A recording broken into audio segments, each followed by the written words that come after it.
دیکتاتۆرە سەرسەختەکانی مێژووی یاوچەرخ سەدام حوسێن سەدام نەکتەنها بە ئاگرواسن حکمی گەلەکەیە کرد بەڵکو هەمیشە هەڕەشەش بوو لەسەر دراوسێکانی سەدام جگە لە پۆستی سەرۆکۆمار چەندین پۆستی دیکەشی هەبوو لەوانە سەرۆکوەزیر سەرۆکی ئەنجومەنی سەرکردایەتی شۆڕشی عێراق سکرتێری سەرکردایەتی هەرێمی فەرماندەی گشتی هێزە چەکدارەکانی عێراق سەدام بەرپرس بوو بەرامبەر کوشتنی نزیکەی 2 ملیۆن کەس لە کورد عەرەب تورکمان و فارس سەدام حوسێن ناوی تەواوی سەدام حوسێن عەبدولمەجید ئەلتکریتی بوو لە 28 نیسانی ساڵی 1937 لە گوندی ئاواجەی سەربەشاری تکریت لە پارێزگای سەلاحەدین لە خێزانێکی شوان و جووتیار لەدایک بوو باوکی 6 مانگ بەر لە لەدایکبوونی سەدام مردبوو هۆکاری مردنی باوکی یەکلایی نەبووەتەوە لە نێوان مردنی یاسایی و کوشتنیدا پاشماوەیەکی کورد برا گەورەکەی سەدام لە تەمەنی 13 ساڵیدا بە نەخۆشی شێرپەنجە ئەمرێ دایکی سەدام کە ناوی سوبحەت الفاح موسڵەت بوو کوڕە تازە لەدایک بووەکەی ناوەنێ سەدام واتە و کەسەی کە توانای بەرەنگاربوونەوەی هەیە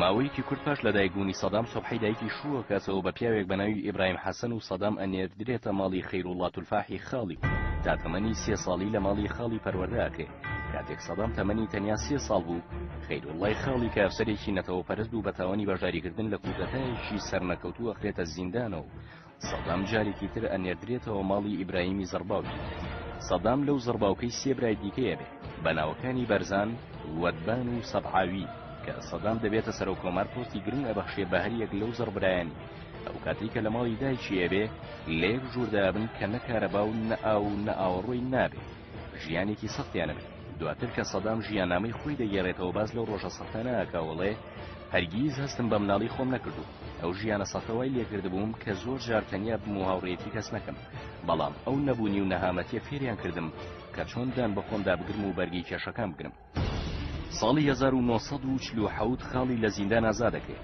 لەبەرەوەی زەرباوکەکەی کەسێکی تووڕا بێ و بەڕەتی مامەڵەی لەگەڵداکە سەدام ناچارە بێ بگەڕێتەوە ماڵی خاڵی لە تکریت سەدام لە تەمەنی 10 ساڵیدا ئەچێتە قوتابخانە و خوێندنی سەرەتایی لە تکریتەوە و دواتر لەگەڵ ماڵی خاڵی ئەچێتە بەغدا و لەوێ دەچێتە دوانەوەندی کەرەک کاتێک لە بەغدا ئەبێت یەکەڵ بە بزوتنەوەی ناسیۆنالیزمی عەرەبی و لە ساڵی 1950 دا دەچێتە ڕیزی حیزبی باسە سوبحەی دایشیار لە تکریت ئەمێنێتەوە چەند جارێک شووەکاتەوە تا ساڵی 1982 کە هەر لەوێ کۆچی دوای یەکەم سەدام بەهۆی خەڵیەوە پەیوەندیکی باش لەگەڵ ئەفسەرانی سوپادا پەیداکە و زۆر شت دەربارەی سەربازی فێرە بێت سەدام پەیوەندی خۆشە بێت لەگەڵ خاڵی و تەنانەت دوای ئەوەی کە ئەبێتە جێگری سەرۆکۆمار ئەو چاکەی خاڵی بەوا داتەوە کە یکاتە پارێزگاری بەغدا سەدام لە خاڵیەوە فێری ڕق و کینایە بێت لە پاشای عێراق کە ئەو کاتە حکمی وڵاتیە کردو دەچێتە ڕیزی حیزبی باسی ئۆپۆزسیۆنەوە لە حوتی تشرین یەکەمی ساڵی 1959 بەشداری پیلانێکە کە بۆ تیرۆرکردنی عەبدولکەریم قاسم یەکەم سەرۆکوەزیر دوای ڕوخانی پادشایەتی لە عێراق پیلانەکە شکست دێنێ و سەدامیش بە سووکی بریندارە بێ و بەرەو سووریا هەڵدێ دوای 3 مانگ ڕووە کاتە قایری پایتەختی میسر و لەوێ خوێندنی ئامادەی تەواوەکە و ئەچێتە کۆلێژی یاسا لە ساڵی 1963 دا ساجیدەی کچی خاڵی ماراکەم هەر لەو کاتەدا باسیەکان کودەتایەکی سەربازی بەسەر حکومەتەکەی عەبدولکەریم قاسمدا ئەکەن و دەسەڵاتە گرنە دەست عەبدولکەریم قاسم لەلایەن باسیەکانەوە دەستگیری کرێ و پاش لێکۆڵینەوەیەکی چەند ساعەتی لەگەڵیدا گولەبانانەکەی و دواتر باسیەکان ماڵ بە ماڵە گەڕێن بە دوای ئەندام و لایەنگرانی شیوعیدا بە درڕندەترین شێوە لە ناویانەبن دوای ئەو کودەتایە ئەحمەد حەسەن بەکر کە فەرماندەیەکی سوپا و عەرەبێکی خەڵکی تکریت بوو لە جێگەی عەبدولکەریم قاسم ئەکرێتە سەرۆکوەزیر و عەبدولسەلام عارف دەبێتە یەکەم سەرۆکۆمار و دووەم حاکمی دەوڵەت پاشماوەیەکی کورد کە نزیکەی 10 مانگ دەخایەنێ کودەتایەک بەسەر باسیەکاندا ئەکرێ و لە دەسەڵات دوورەخرێنەوە لە حەڤدەی تەموزی ساڵی 1960 جارێکی دیکە باسیەکان لە ڕێگەی کودەتایەکەوە عەبدوڕەحمان عارف لەسەر کار لادەن و دەسەڵاتە گرنەوە دەست کە سەدام یەکێکە بێت لە بەژاربووانی ئەو کودەتایە ئەحمەد حەسەن بەکر دەبێتە سێم سەرۆکۆمار و سەدامی شەکرێتە بەرپرسی یاسایشی نەتەوەی و جێگری سەرۆکی ئەنجومەنی سەرکردایەتی شۆڕش لە ساڵی 1969 دەکرێتە جێگری سەرۆکۆمار سەدام لەو ماوەیەدا هەر بەناو جێگرە بێت چونکە هەموو دەسەڵاتەکانی سەرۆکی وڵات پیادە بکات سەدام بە مەبەستی لاوازکردنی شۆڕشی کورد لە ساڵی 1975 دا پەیماننامەی جەزایر لەگەڵ شای ئێران ئیمزاکە لە ساڵی 1979 دا سەدام ئەحمەد حەسەن بەکر ناچارەکە دەست لە کار بکێشێتەوە لە ساڵی 1979 ئەبێتە چوارەم سەرۆکۆمار یەکەم کاری سەدام پاکتاوکردنی نێارەکانی ئەبێ لە ناو حیزب ئەندامانی حیزبەکەی لە وڵێک لە بەغدا کۆکاتەوە بە تۆمەتی سیخوڕیکردن بۆ حافز ئەسە سەرۆکی سووریا و خیانەتکردن لە حیزب چەند ئەندامیشی بەڵای حیزبەکە دەرەکە و هەندێکشیان لە دەرەوەی هۆڵەکە گولەبارانەکرێن هەرچەندە بەوەی زیادبوونی داهاتینەوتەوە ماوەیەک عێراق لە ڕووی ئابووریەوە گەشەیەکی بەرچاوەکە بەڵام هێندەنا بە سەدام پەیماننامەی جەزایی لەگەڵ ئێران هەڵەوە شێنێتەوە کە گرژی و ئاڵۆزی لە نێوان هەردوو وڵات لێکرێتەوە. سەرنجام سەدام لە ساڵی 1970 دا جەنگێک لەگەڵ ئێران بەرپاکە کە 8 ساڵ درێژە ئاکێشێ. جگەلەوەی سەدان هەزار کەس هەبوونە سوتماکی جەنگەکە، سەدام پارەیەکی زۆر قەرزەکە بۆ درێژەدان بە جەنگەکە. هەموو جۆرە چەکێک بەکارێنێ بە چەکی قەدەغەکەیشەوە دژ بە ئێرانیەکان لە بەرەی باشوور و خۆرەڵات و دژ بە شۆڕشی کورد لە قۆڵی باکوورەوە. هەر لە ماوەی جەنگەکەدا هێزەکانی سەدام شەڕی کورد بەرپاکەن و چەندین قەتڵ و عام ئەنجامن. لەوانەش بردومانی هەڵەبجە و چەند ناوچەیەکی دیکەی کوردستان بە چەکی کیمیایی و هەڵمەتی ڕەشبگیری لە 1000 کوردی مەدەنی لە ژێر ناوی ئەنفالدا. سەدام لە جەنگەکەدا وەک ڕابەری نەتەوەی عەرەب و داکۆچیکار لە نیشتمانی عەرەبی خۆی دەرەخست.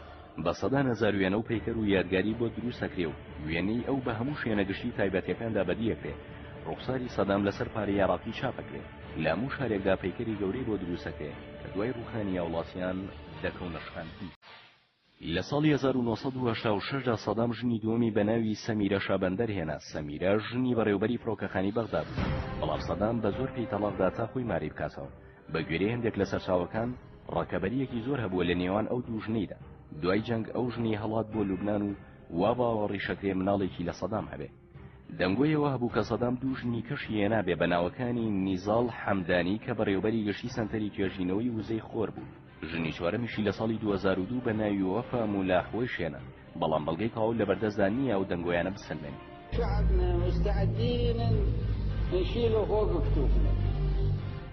دوای وەستانی جەنگ لە ساڵی 1980 دا بەهۆی ئەو قەرزانی کە سەدام بۆ جەنگەکەی کردبوو، عێراق ڕوبەڕووی قەیرانی ئابووری گەورە بوو. بە مەبەستی ڕزگاربوون لەو قەیرانە ئابووریە سەدام جارێکی دیکە سەرکێشیەکی گەورەی کرد و لە ساڵی 1990 دا پەلاماری وڵاتی کۆیتیدا کە عێراقی ڕوبەڕووی گەماروی نێودەوڵەتی و جەنگی کەنداو کردەوە.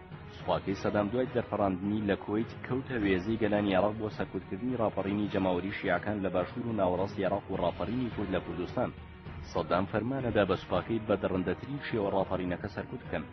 بەوەی پابەند نەبوونی ڕژێمەکەشی بە بڕیارە نێودەوڵەتیەکانەوە لە ساڵی 2003 دا عێراقی ڕوبەڕووی جەنگی ئەمریکا و هاوپەیمانەکانی کردەوە و لە 9 نیسانی ئەو ساڵەدا بەڕوخانی پەیکەرە گەورەکەی لە گۆڕەپانی فێردەوس کۆچایی بەحمی 35 ساڵەی خۆی و بنەماڵەکەی هات. هەرچەندە پێشتر سەدام ڕایگەیان بوو کە لە شەقامەکانی بەغدا دژ بە دوژمنەکانی شەڕەکە، بەڵام هەردوای گرتنی بەشێک لە پایتەخت بەرەو شوێنێکی نادیار هەڵهات. ڕۆژی 13 کانونی یەکەمی 2003 لە ژێرزەمینی کێڵگەیەکی نزیک شاری تکری دەستگیر کرا و ڕوبەڕووی دادگا کرا. پاش دادگاییکردنیشی دوور و درێژ لەسەر کوشتنی 148 کەس لە ساڵی 1982 لە شارۆچکەی دووجێل، سەدام حکمی لە سێدارەدانی بەسەردا سەپا و حکومەکەش لە 30 کانونی یەکەمی ساڵی 2006 کە ڕێکەوتی یەکەم جەژنی قوربان بوو جێبەجێ کرا.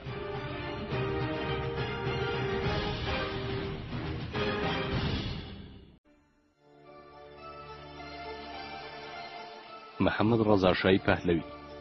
محەممەد ڕەزا شا پەهلەوی لە 26 تشرین یەکەمی ساڵی 1970 لە شاری تارانی پایتەختی ئێران لەدایک بوو. لە 16 یولی ساڵی 1941 دەسەڵاتی پاشایەتی گرتە دەست و تا 11 شوباتی ساڵی 1979 لە پۆستەکەی دامایە. محەممەد پاشای یەکەم شای ئێران بوو کە بۆ خوێندن ڕووی لە دەرەوەی وڵات کرد و لە ساڵی 1936 دا گەڕاوەتەوە ئێران و پەیوەندی بە ئەکادیمیای سەربازیەوە لە شاری تاران کرد. محەممەد ڕەزا پاشای دووەم و دوا پاشای بنەماڵەی پەهلەویە کە حکومڕانی ئێرانیان کرد و لە ماوەی فەرمانڕەواییدا چەندین ناو نازناوی لە خۆی ناو، لەوانەش شای شاکان و ئیمپراتۆر و گەورەی جەنگاوەرە. لە ماوەی پاشایەتیدا دوو جار هەوڵی تیرۆرکردنی ڕەزا شادرا. جاری یەکەم لە 14 شوباتی ساڵی 1949 بوو، کاتێک ڕەزا شا بەشداری لە ئەنگی ساڵیادی دامەزراندنی زانکۆی تاراندا کرد لەلایەن کەسێکەوە بە ناوی فاخر ئارایی هەوڵی تیرۆرکردنی دا و لە دووری تەنها 10 مەترەوە 5 فیشەکی پێوەندا، بەڵام ڕەزا شا بە سووکی بریندار کرا و فاخریش لەلایەن پاسەوانەکانی شاوە کوژا. لە لێکۆڵینەوەیکیشدا ئەندامبوونی فاخر ئارایی لە پارتی تودەدا ئاشکرا کرا و بەو هۆیشەوە پارتی تودە داخرا، بەڵام دواتر دەرکەوت کە فاخر ئەندامی گروپی فیدایینی ئیسلامی بوو. لە ساڵی 1951 دا کە محەممەد موسادق سەرۆکوەزیران بوو، کارتی نەوتی ئێران کە لەلایەن کۆمپانیای ئەنگلۆ فارسیەوە بەڕێوەبرا بە دەنگی زۆرینەی پەرلەمان بڕیار لەسەر خۆماڵیکردنیدا. ئەوەش نیگەرانی بەریتانیا و ئەمریکای لێکەوتەوە چونکە سەرچاوەیەکی گرنگی دارایی بەریتانیا بوو لەو کاتەدا. بۆیە هەردوو دەستگای CIA ئەمریکی و SIS بەریتانی کەوتنە پلاندانان لە دژی موسەدەق و دانانی فەزڵوڵڵا زایدی لە شوێنی. محەممەد ڕەزا شاش پشتیوانی ڕاستەوخۆی و کودەتایی کرد. بەڵام لە یەکەم هەڵدا کودەتاکەش کەسی هێناو بۆ هۆیەوە ڕەزاشا ناچار بوو بەرەو بەغدا و دواتریش بەرەو ڕۆما هەڵبێت. دوای ماوەیەکی کەم مانەوە لە تاراوگە جارێکی تر ڕەزاشا گەڕایەوە ئێران و ئەم جارەیان بە سەرکەوتوی پلانەکە لە دژی موسەدەق جێبەجێ کرا و فەزڵوڵڵا زایدی لە شوێنی کرا بە سەرۆکوەزیران و موسەدەقیش بۆ ماوەی ساڵ و نیوەک سزای زیندانی بەسەردا سەپێندا. لە دەی نیسانی ساڵی 1965 دا جارێکی تر لەلایەن سەربازێکەوە هەوڵی کوشتنی شادرا و دوای تەقالێکردنی سەربازەکە لەلایەن پاسەوانەکانی شاوە کوژا و 6 بە سەلامەتی لە هەوڵی کوشتنەکەی ڕزگاری بوو. لە سەردەمی ڕەزاشادا ئێران ساڵیادی تێپەڕینی 2500 ساڵی حکومی بەردەوامی پاشایەتی کردەوە. لەو کاتەوەی کە کۆرشی گەورەیەکەم دەسەڵاتی پاشایەتی لە ئێراندا دامەزراند. شاهنشاه ایران و از جانب ملت من لە ماوەی حکومڕانیدا ڕەزاشا پەیوەندی لەگەڵ وڵاتانی ناوچەی کەنداودا هەبووە بە شێوەیەک کە لە ماوەی ساڵانی 1962 تا 1970 لە کاتی شەڕی ناوخۆی یەکەمدا پشتگیری لە دەسەڵاتدارانی ئەو وڵاتە لە دژی هێزە کۆماریەکان کرد. لە ساڵی 1970 دا پشتگیری حکومەتی ئۆمانی لە دژی ڕاپەڕینێکی ناوخۆیی وڵاتە کرد و دواتریش پشتگیری لە وڵەکانی بەحرین بۆ هاتنە دەرەوە لەژێر دەسەڵاتی بەریتانیا کرد. دواتر پەیوەندیەکی بەهێزی دیبلۆماتی لەگەڵ عەربستانی سعودیادا دروست کرد و دواتریش لەگەڵ عێراقدا بە جۆرێکە لە بەرامبەر شەراکەت پێکردنی شەتولعەرەبدا شەڕ ڕێکەوتنامەی جەزایری لەگەڵ عێراقدا لە ساڵی 1975 ئیمزا کرد و بە پێی ئەو ڕێکەوتنامەیەش شا پشتیوانیەکانی بۆ هێزی پێشمەرگەی کوردستان ڕاگرت. ڕەزاشا پەیوەندیەکانی لەگەڵ شاحسینی پاشای ئوردن و ئەنوەر ساداتی سەرۆکی میسر و شاحسینی دووەمی پاشای مەغریب و تورکیا و پاکستان بەهێز کرد بە جۆرێکە لە ساڵی 1964 دا ڕێکخراوی گەشەپێدان و هاوکاری ناوچەکەیان دامەزرا. شای ئێران یەکەم سەرۆکی موسڵمان بوو کە دانی بەسەر بەخۆی ئیسرائیلدا. دواتریش لە ساڵی 1982 دا ڕۆژنامەی نیویۆرک تایمزی ئەمریکی بڵاوی کردەوە کە لە سەردەمی شادا نیوەی سوپای ئێران لەلایەن ئیسرائیلەوە سەرپەرشتیەکران. لە سەردەمی شادا ڕیفۆرم لە زەویە کشتوکاڵەکان کرا. بە جۆرێک 4 ملیۆن جوتیال لە چاکسازیەکان سوودمەند بوون و مافی دەنگدانرا بە ژنان و بەرنامەی نێشتنی نەخێندەواری پەرەی پێدرا و کەرتی تەندروستی بۆ ژێندایە و ئابووری ئێران لە 60ەکان و 70ەکانی سەدەی ڕابردوودا بە شێوەیەکی بێوێنە گەشەی کرد. لە بەرامبەر ئەو دەستکەوتانەدا شای ئێران ڕوبەڕووی ڕەخنەی تونند بووەوە بەوەی هەلاکی سیاسی قەدەغە کردبوو، دەسەڵاتی ساواکی فراوان کردبوو، مافەکانی مرۆڤ بە شێوەیەکی بربڵاو لە سایح حکومی شادا پێشێلەکران. بە گوێرەی راپۆرتێکی ڕێکخراوی لێبوردنی نێودەوڵەتی لە سەردەمی ڕەزاشادا زۆرترین کەس بە تۆمەتی سیاسی دەستگیر کرابوون بە جۆرێکە ئیستیخباراتی ئێرانی کە بە ساواک ناسرا بوو 2200 سیاسیان لە ساڵی 1970 داخست بووە ناو زیندانەکانەوە. دواتریش بەهۆی نائارامی بارودۆخی سیاسیەوە ئەو ژمارەیە چەند کەڕەتێک زیادی کرد و تا هاتووڕێی جەماوەر لە دژی شا بەیەسترە بوو. ڕەزاشا بەهۆی سیاسەتەکانی ئۆپشتیانی مەلاشیعەکانی لەدەستدا بوو. دیارترین ئەو سیاسەتانەش بریتی بوون لە تازەگەری و عەلمانیەت و دانان بە ئیسرائیل. چەند فاکتەرێکە بوون بۆ بەرپابوونی ناڕزایی و بەرەڵستیەکانی چەند گروپێک لە ئێران دژ بەشە. لەوانە پشتیوانی ئەمریکا و بەریتانیا لە کودەتاکەی ساڵی 1953 دژ بە محەممەد موسەدەق و پێکادانی شا لەگەڵ ئیسلامیەکان و زیادبوونی لە ناکاوی چالاکیەکانی کۆمۆنیستەکان. لە ساڵی 1970 دا نائارامیە سیاسیەکان شۆڕشی لێ بەرپا بوو کە سەرنجام شاناچار کرا لە 16 شوباتی ساڵی 1970 دا ئێران بەرەو تاراوگە بەجێ بێڵێ و وڵات بداتە دەست شاپور بەختیار کە ماوەیەکی درێژ سەرکردەی ئۆپۆزیسیۆن بوو. ڕووخانی شامایی سەرسامی بوو بۆ زۆربەی چاودێران. یەکەم جار خۆشاندانی میلیشاکانی دژ بەشە لە ئۆکتۆبەری ساڵی 1970 دا و دوای مردنی مستەفای کوڕی خومینی دەستی پێکرد. دوای ساڵێک مانگرتنەکان وڵاتیانی فلیش کرد و نزیکەی 6 بۆ 9 ملیۆن کەس لە سەرانسەری ئێراندا دژ بە شاڕژانە سەر شەقامەکان. شاپور بەختیار کە لەلایەن شاوە کرابوو بە سەرۆکوەزیر لە پێناوی هێورکردنەوەی ناڕزایەکان و یاخیبووەکان چەند بڕیارێکی گرنگیدا. همونطور که گفتم آیت الله اگر موافقین زیادی داره مخالفینی هم داره در مملکت. لەوانش هەڵوەشانەوەی ساواک و ئازادکردنی سەرجەم زیندانیانی سیاسی و ڕێگەدان بە خومینی بۆ گەڕانەوەی لە فەڕەنساوە بۆ ئێران. بەختیار داوای لە خومینی کرد دەوڵەتێکی یاینی هاوشێوی دەوڵەتی ڤاتیکان لە شاری قوم دروست بکە و هەڵبژاردنێکی ئازادانەش ئەنجام بدرێ و حکومەتێکی یەکگرتووی نیشتمانی پێک بێت و شوێنکەوتوانی خومینیش لە حکومەتەکەدا بەشدار بن.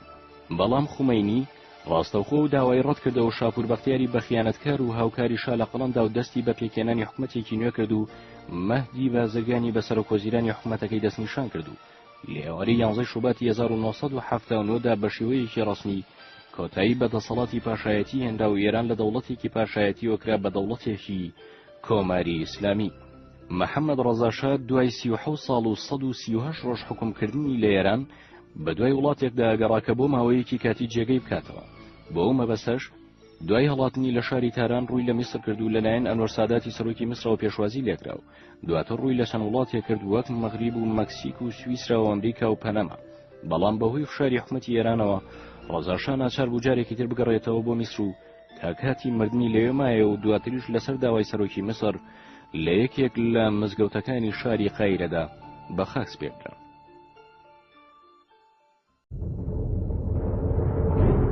ڕافایل تروخیلۆ دیکتاتۆری پێشووی کۆماری دۆمینیکان. تروخیلۆ ناوی تەواوی ڕافایل لیۆنیداس تروخیلۆ مۆلینایە، نازناوی ئێل خەفەواتە سەرۆکیان سەرکردەی بۆ خۆی هەڵبژاردبوو. تروخیلۆ لە ساڵی 1930 تا کوژانی لە ساڵی 1961 حکمی کۆماری دۆمینیکانی کرد. بە شێوەیەکی ڕسمی تەنها 6 ساڵ وەک سەرۆکی وڵات حکمیە کرد کە ئەویش لە ساڵی 1930 بۆ 1938 و خولی دووەمیش لە ساڵی 1942 بۆ 1952 بوو. بەڵام ساڵەکانی دیکە وەک کەسێکی سەربازی هەموو حکمی وڵاتەکەی بەدەستەوە. ڕافایل لیۆنیداس تروخیلۆ مۆلینا لە شاری سان کریستۆڤاڵی کۆماری دۆمینیکان لە ساڵی 1891 لەدایک بووە. بە شێوەیەکی گشتی ژیانێکی ئارامی بەسەر بردووە. بەڵام لە تەمەنی 16 ساڵیدا وەک کارپێکەری تەلەگراف کاری کردووە و لە تەمەنی 22 ساڵیدا ژیانی هاوسەرەتی پێکهێناوە و یەکەم ژنی هێناوە و لە ژیانیشیدا 4 جار ژنی هێناوە. لە ساڵی 1916دا وەک پاسەوان لە کارگەیەکی شەکر کاری کردووە. هەر لەو ساڵەدا ئەمریکا بەهۆی ئەو قەرزانی لەسەر وڵاتەکەی هەیبوو پەلاماری دوورگەکەی داوداگیری کرد. دواتر هێزەکانی ئەمریکا بۆ گێڕانەوەی ئارامی بۆ وڵاتەکە یەکەیەکی سەربازی بە ناوی گاردی نیشتمانی دۆمینیکان دامەزراند. تروخیلۆ ئەمەی بە هەلزانی چۆ ڕیزی ئەو سوپایەوە لەبەرەوەی جێگەی سەرسوڕمانی فەرماندەکان بوو بۆیە هەرزوو بۆ پلەی ژەنەڕاڵ بەرزکرایەوە.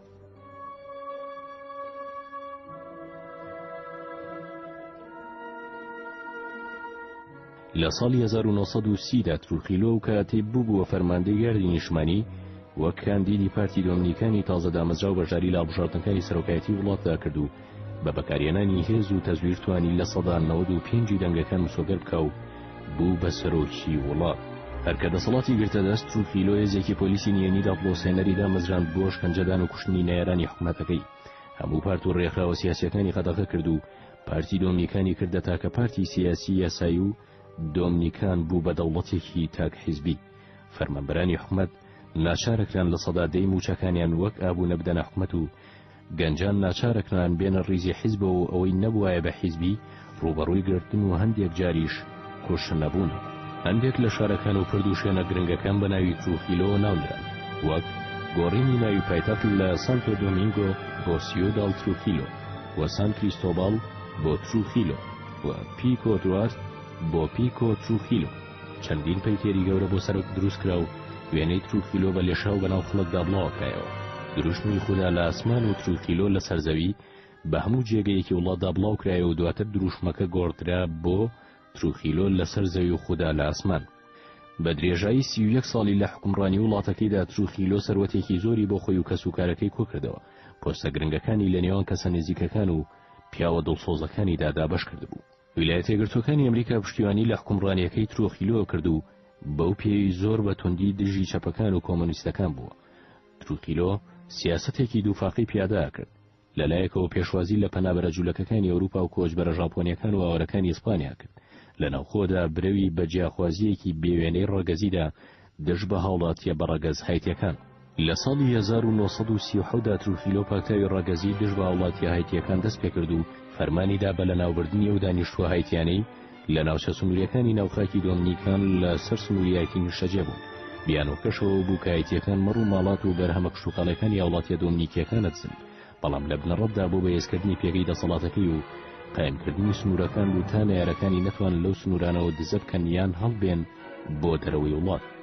لە ماوەی تەنها 5 ڕۆژدا لە 2 تا 8 تشرینی یەکەمی ساڵی 1937 زیاتر لە 20 بۆ 30 هزار هاوڵاتی بە ڕەگەزایەتی لەلایەن هێزەکانی دۆمینیکانەوە کوژان کە ئەم ڕووداوەش لە مێژوودا بە قەتڵ و عامی پارسیلی ناسراوە.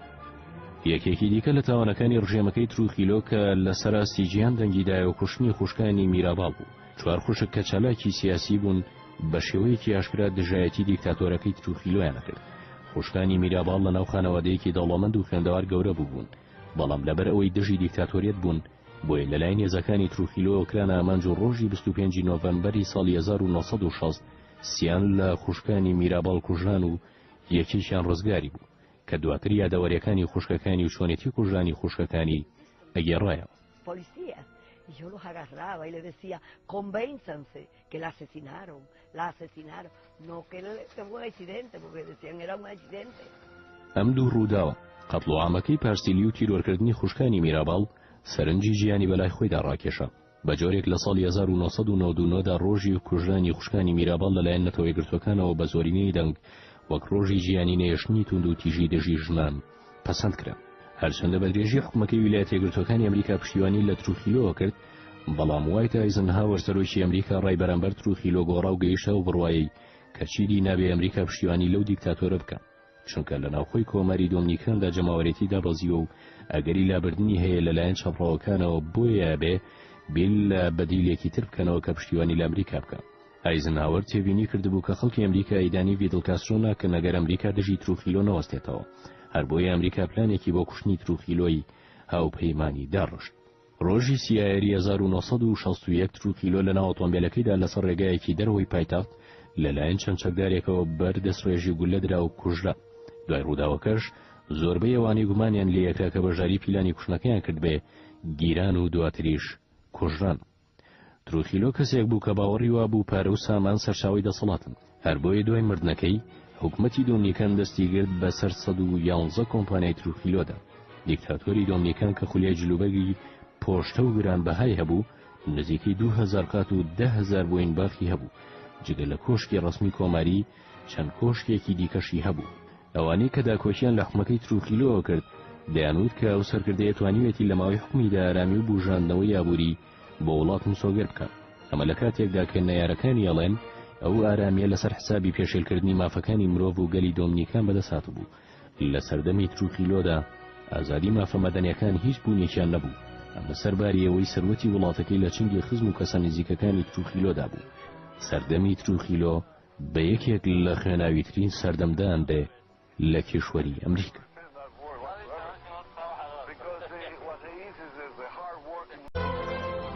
پۆل پۆت سەرکردەی خمێر ڕۆژ واتە خمێرە سوورەکان و دیکتاتۆری کەمبۆدیا، ناوی ڕاستەقینەی سالوت سارە. پۆل پۆت لە 19 یاری ساڵی 1925 لە خێزانێکی جووتیان لە گوندێکی سەر بە ویلایەتی کەم فۆنتۆمی کەمبۆدیا لەدایک بووە.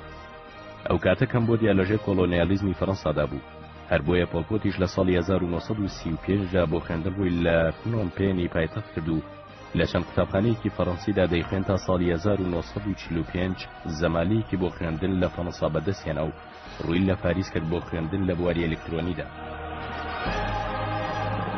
پۆل پۆت لە پاریس خۆی لە سیاسەتەوە گلاند و سەرسان بوو بە بیری مارکسی و خوێندنی پشتگوێ کرد. لە ساڵی 1953 دا زەمالەکەی لەدەستدا و وەک کۆمۆنیستێک گەڕایەوە بۆ کەمبۆدیا تا هەوڵی ڕزگارکردنی وڵاتەکەی بدا لە داگیرکاری فەڕەنسی و پەیوەندی کرد بە بزوتنەوەی کۆمۆنیستی ژێرزەمینیەوە. ساڵی دواتر کەمبۆدیا سربەخۆیی تەواوی لە فەڕەنسا بەدەستێنا، بەڵام لەلایەن دەسەڵاتێکی پاشاییەوە لە ژێردەستی شازادە نۆرۆدۆن سیهانۆک حکم دەکات. لە ساڵی 1962 دا پۆل پۆت بوو بە سەرۆکی پارتی کۆمۆنیستی کەمبۆدیا و ناچار بوو لە چنگی سیهانۆک هەڵبێت بەرەو جەنگەڵەکان. لە دارستانە چڕەکانی کەمبۆدیاژا پۆل پۆت بزوتنەوەیکی بەرگری چەکداری بە ناوی خمێر ڕۆژەوە پێکهێناواتە خمێری سوور یان کەمبۆدیا سوورەکان و جەنگێکی پارتیزانی دژ بە حکومەتەکەی سیهانۆک بەرپا کرد. لە ساڵی 1970 دا شازادە سیهانۆک بە کودەتایەکی سەربازی بە پشتیوانی ئەمریکا لەسەر حکم لادرا، وەک تۆڵەسەندنەوەیکیش سیهانۆک چووە پاڵ پۆل پۆتی کۆنە دوژمنی بۆ دژایەتیکردنی حکومەتە سەربازیەکەی کەمبۆدیا. پاشەوەی ئەمریکا لە ماوەی جەنگی ڤێتنامدا چەندین جار هێرشی کردە سەر حەشارگەی ڤێتنامیەکانی باکوور لە خۆرەڵاتی کەمبۆدیا کە بەهۆیەوە زیاتر لە 150,000 جووتیاری کەمبۆدی کوژان و ئەمریکا لە ساڵی 1975 لە ڤێتنام شایەوە باری ئابوودی و سەربازی وڵاتەکە هەرسیەنە. جەماوەرێتی پۆل پۆت زیاتی کرد. هێزەکانی پۆل پۆت ناسراو بە سوپای خمێر ڕۆژ کە هەمویان لە گەنج و مێردمناڵی گوندەکان پێکاتە بوون بەرەو پنۆم پێنی پایتەخت کشان و لە حەفتەی نیسانی 1975 دا بەتەواوی دەستیان کرد بەسەر پایتەختدا. کاتێکە حکومی کەمبۆدیایان گرتە دەست، پۆل پۆت کەوتە جێبەجێکردنی سیاسەتەکانی بۆ بنیاتانی کۆمەڵگەیەکی کشتوکاڵی کە زیاتری ئیلهامی لە شۆڕشی کەلتوری ماوسێتۆنگەوە وەرگرت بوو. پۆل پۆت سەرەتا ناوی وڵاتەکەی گۆڕی بۆ کۆماری دیموکراتی کامپوچی و ساڵی سفری ڕاگەیاند. کە بوو کۆمەڵگە پاک بکرێتەوە لە کەلتوری خۆراوەیە و ژیانی شار و ئاین و دەبوو لە پێناو بنیاتمانی شێوازێکی ڕەها لە کۆمۆنیزمی جوتیاری هەموو کاریگەریەکی دەرەکی نەهێڵێت. لە پێناو جێبەجێکردنی ئەم سیاسەتەدا هەموو بێگانەکان دەرکران و باڵۆستانەکان داخران و هەموو جۆراوەکاریەکی ئابووری و تەندروستی بیانی ڕەتکران. بەکارهێنانی زمانی بیانی قەدەغە کرا. ڕۆژنامە و تەلەڤیزیۆنەکان داخران و دەست بەسەر ڕادیۆ و پاسکیل داگیرا و نامە و پۆستە و تەلەفۆن خرایە ژێر چاودێریەوە. بەکارهێنانی درا و قەدەغە کرا. هەموو بازاڕ و جێگە بازرگانیەکان داخران. پەیڕەوکردنی ئاین قەدەغە کرا. خوێندن ڕاگیرا و چاودێری تەندروستی نەما. مامۆستا و پزیشک و زانا و ڕۆشنبیرەکان قات و قڕکران. بەم شێوەیە کەمبۆدیا لە جیهانی دەرەوە بە تەواوەتی دابڕا. پۆڵپۆت لە پێناو بەدیێنانی ئەو خەونەی کە وڵاتەکەی بکە بە کۆمەڵگەیەکی کشوکاڵی فەرمانیدا بە چۆڵکردنی شارە گەورەکان و ڕاپێچکردنیان بەرەو گوندەکان و کێڵگەکان بە جۆرێک تەنها لە شاری فنۆمپێنی پایتەخت 2 ملیۆن کەس لە ژێر لولەی تفەنگدا بەپێ بەرەو دەرەوەی شار ڕاپێچ کران کە تەنیا لە ڕێگادا 20,000 بەهۆی نەخۆشی و برسێتی مردن یان بەهۆی جێبەجێنەکردنی فەرمانی سەربازەکانەوە گولەباران کران. بە ملیۆنەها کەمبۆدی کە ڕاتبوون لەسەر ژیانی شار کران بە کۆیلەی کارکردن لە کێڵگەکانی پۆڵپۆتدا کە دواتر بە کێڵگەکانی کوشتن ناوزەم کرا. هەرزوو بەوەی کاری قورس و درێژخایەن و برسێتی و نەخۆشیەوە کەوتنە گیاندان. خەڵکەکە دەبوو لەژێر چاودێری سەربازەکانی خمێر ڕۆژدا ڕۆژانە 18 ساعت کار بکەن تەنها بۆ هەر یەکیشیان 180 گرامیش برنجیان پێدا بۆ خواردنی خۆیان. سەربازەکان هەمیشە پێیان دەوتن ئێوە بمرن یان بژین، هیچ گرنگی یەکتان نییە. لە زۆر شوێن خوێندنگاکان کرابوونە زیندانی ئەشکەنجەدان و تەنها لە قوتابخانەیەک لە فنۆمپێنی پایتەخت کە کرابووە زیندان 20,000 کەس ئەشکەنجە دەدرا. گروپارقیەکان و کەمینەکان پەلامار دەدران و لەناو دەبران. لەوانەش کەمینەی ڤێتنامیەکان و چینیەکان و موسڵمانەکان لەگەڵ 12 گروپی ئێڕقی دیکە. نیوەیە و چینیانی کە لە کەمبۆدیا ژیان کە بە 425,000 کەس مەزەندەکان لە ساڵی 1975دا لەسەر دەستی ڕژێمەکەی پۆڵپۆت لەناوبران. موسڵمانەکان ناچارەکان گۆشتی بەراز بخۆن و ئەوانەشی گوێڕایەڵ نابوون گول لە بارانەکان. نیوەی موسڵمانەکان 18,000 مەسیحی کەمبۆدیا لە سەردەمی حکومی کەمبۆدیا کوژران. هەمیشە وەک پیشەی دیکتاتۆرەکانی دیکە پۆڵپۆت لە چاوپێکەوتنەکان و لێدوانەکانی دایگوت هەرچی ئەکات و کردوونی لە پێناو گەلی کەمبۆدی و ئەو شۆڕشە بووە کە بەرپای کرد. لە چاوپێکەوتنێکی تەلەڤیزیۆنیدا وتی من ویژانمەیە و فەرمانی کوشتنی کەسم نەداوە جگە لە نایارە سیاسیەکانم چونکە هیچ ڕێگە چارەیەکی دیکەمان نەبوو. لە وەڵامی ئەو هێرشانەی سوپای خمێر ڕۆژدەی کردە سەر سنوورەکانی ڤێتنام لە 25 دوانزی ساڵی 1970دا ڤێتنام هێرشێکی بەرفراوانی کردە سەر کەمبۆدیا بۆ کۆتایهێنان بە هێرشەکانی کەمبۆدیا و لە ساڵی 1975دا سوپای ڤێتنام فنۆمپێنی پایتەختی کەمبۆدیای گرت و حکومەتەکەی پۆڵپۆتی ڕوخان. پۆڵپۆتیش ناچار بوو بەرەو جەنگەڵەکانی سەر سنووری وڵاتەکەی و تایلەند هەڵبێت کە لەوێەوە بۆ ماوەی 17 ساڵ شەڕی گەریلایی دژ بە حکومەتەکانی دوای خۆی بەڕێوە بێت تا ئەو کاتەی کۆنتڕۆڵی سوپاکەی لەدەستدا. لە حوزەیرانی 1997دا کاتێک پۆڵپۆت دەگاتە ئەو باوەڕێی سۆن سێنی وەزیری بەرگری خمێر ڕۆژ و ئاوڕێی 40 ساڵەی دەستی لەگەڵ حکومەتی کەمبۆدیا تێکەڵ کردووە فەرمانی کوشتنی بۆ دەرەکات و لەگەڵیشدا ژن و منداڵەکانی ئەکوژرێن. دوای ئاشکرابوونی ئەو تاوانە پۆڵپۆت لەلایەن تامۆک فەرماندەی سەربازی خمێر ڕۆژەوە دەستگیرەکەی و مانگی دواتر لە دادگای گەل لە جەنگەڵەکە حکمی زیندانی هەتاتایی بەسەردادرێ بە تاوانی کوشتنی سێن. بەڵام بەهۆی خراپی باری تەندروستی و نزیکبوونەوەی لە مەرگ بە دەست بەسەری دەمێنێتەوە تا مردنی لە نیسانی 1998دا. پۆڵپۆت لە تەمەنی 73 ساڵیدا کۆچی دوایی کرد بەرلەوەی بدرێتە دادگایەکی نێودەوڵەتی بە تۆمەتی ئەو تاوانانەی لە ساڵانی نێوان 1975 بۆ 1979 لەسەر دەستی حکمیەوە ئەنجام درراون. ئەگەر ڕێژی دانیشتوان بکرێتە پێوەر ئەوە بەناو شۆڕشەکەی خمێر ڕۆژ بە کوشندەترین کارەساتدا هەندێک لە مێژووی هاوچەرخی ئاسیادا. جینۆسایدەکانی کەمبۆدیا بە یەکێک لە خراپترین تراژیدیە مرۆیەکانی سەدەی ڕابردوو لە خەڵەمەدرێ. پۆڵپۆت لە ناوەڕاستی ساڵی 1975 بۆ ساڵی 1979 واتە تەنها کەمتر لە 4 ساڵ حکمی کەمبۆدیای کرد، بەڵام لەسەر دەستی ڕژێمەکەی کە بە خمێر ڕۆژ ناسرا بوو نزیکەی 1,700,000 بۆ 2,500,000 کەس لە وڵاتیانی کەمبۆدیا بە مردن و کوشتن لەناوچوون کە ئیکردە نزیکەی چارەکی هەموو دانیشتوانی وڵات کە ئەو کات 7 ملیۆن کەس بوو. سەمتەری بە دیکۆمنتکردن کە ڕێکخراوێکی تایبەتە بە ڕووداوەکانی ساڵانی حکمی پۆڵپۆت بەڵگەی لەسەر بوونی 19,400 گۆڕی بە کۆمەڵ و 167 زیندانی خمێر ڕۆژ وڵاو کردوێتەوە. پۆڵپۆت یەکێکە لە دڕندەترین نەوسەرکردانەی تا ئێستا مرۆڤایەتی بەرهەمیێنێت.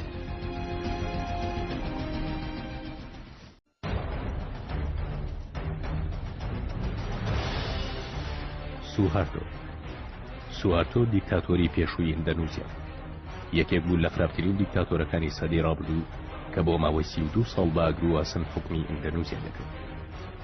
ئەگەرچی ناوی تەواوی خۆی محەممەد سوهارتۆیە، بەڵام وەک هەموو وڵاتیەکی دیکەی ئیندۆنێزیا تەنها یەک ناوی بەکاردەهێنا و بە سوهارتۆ ناسراو بوو.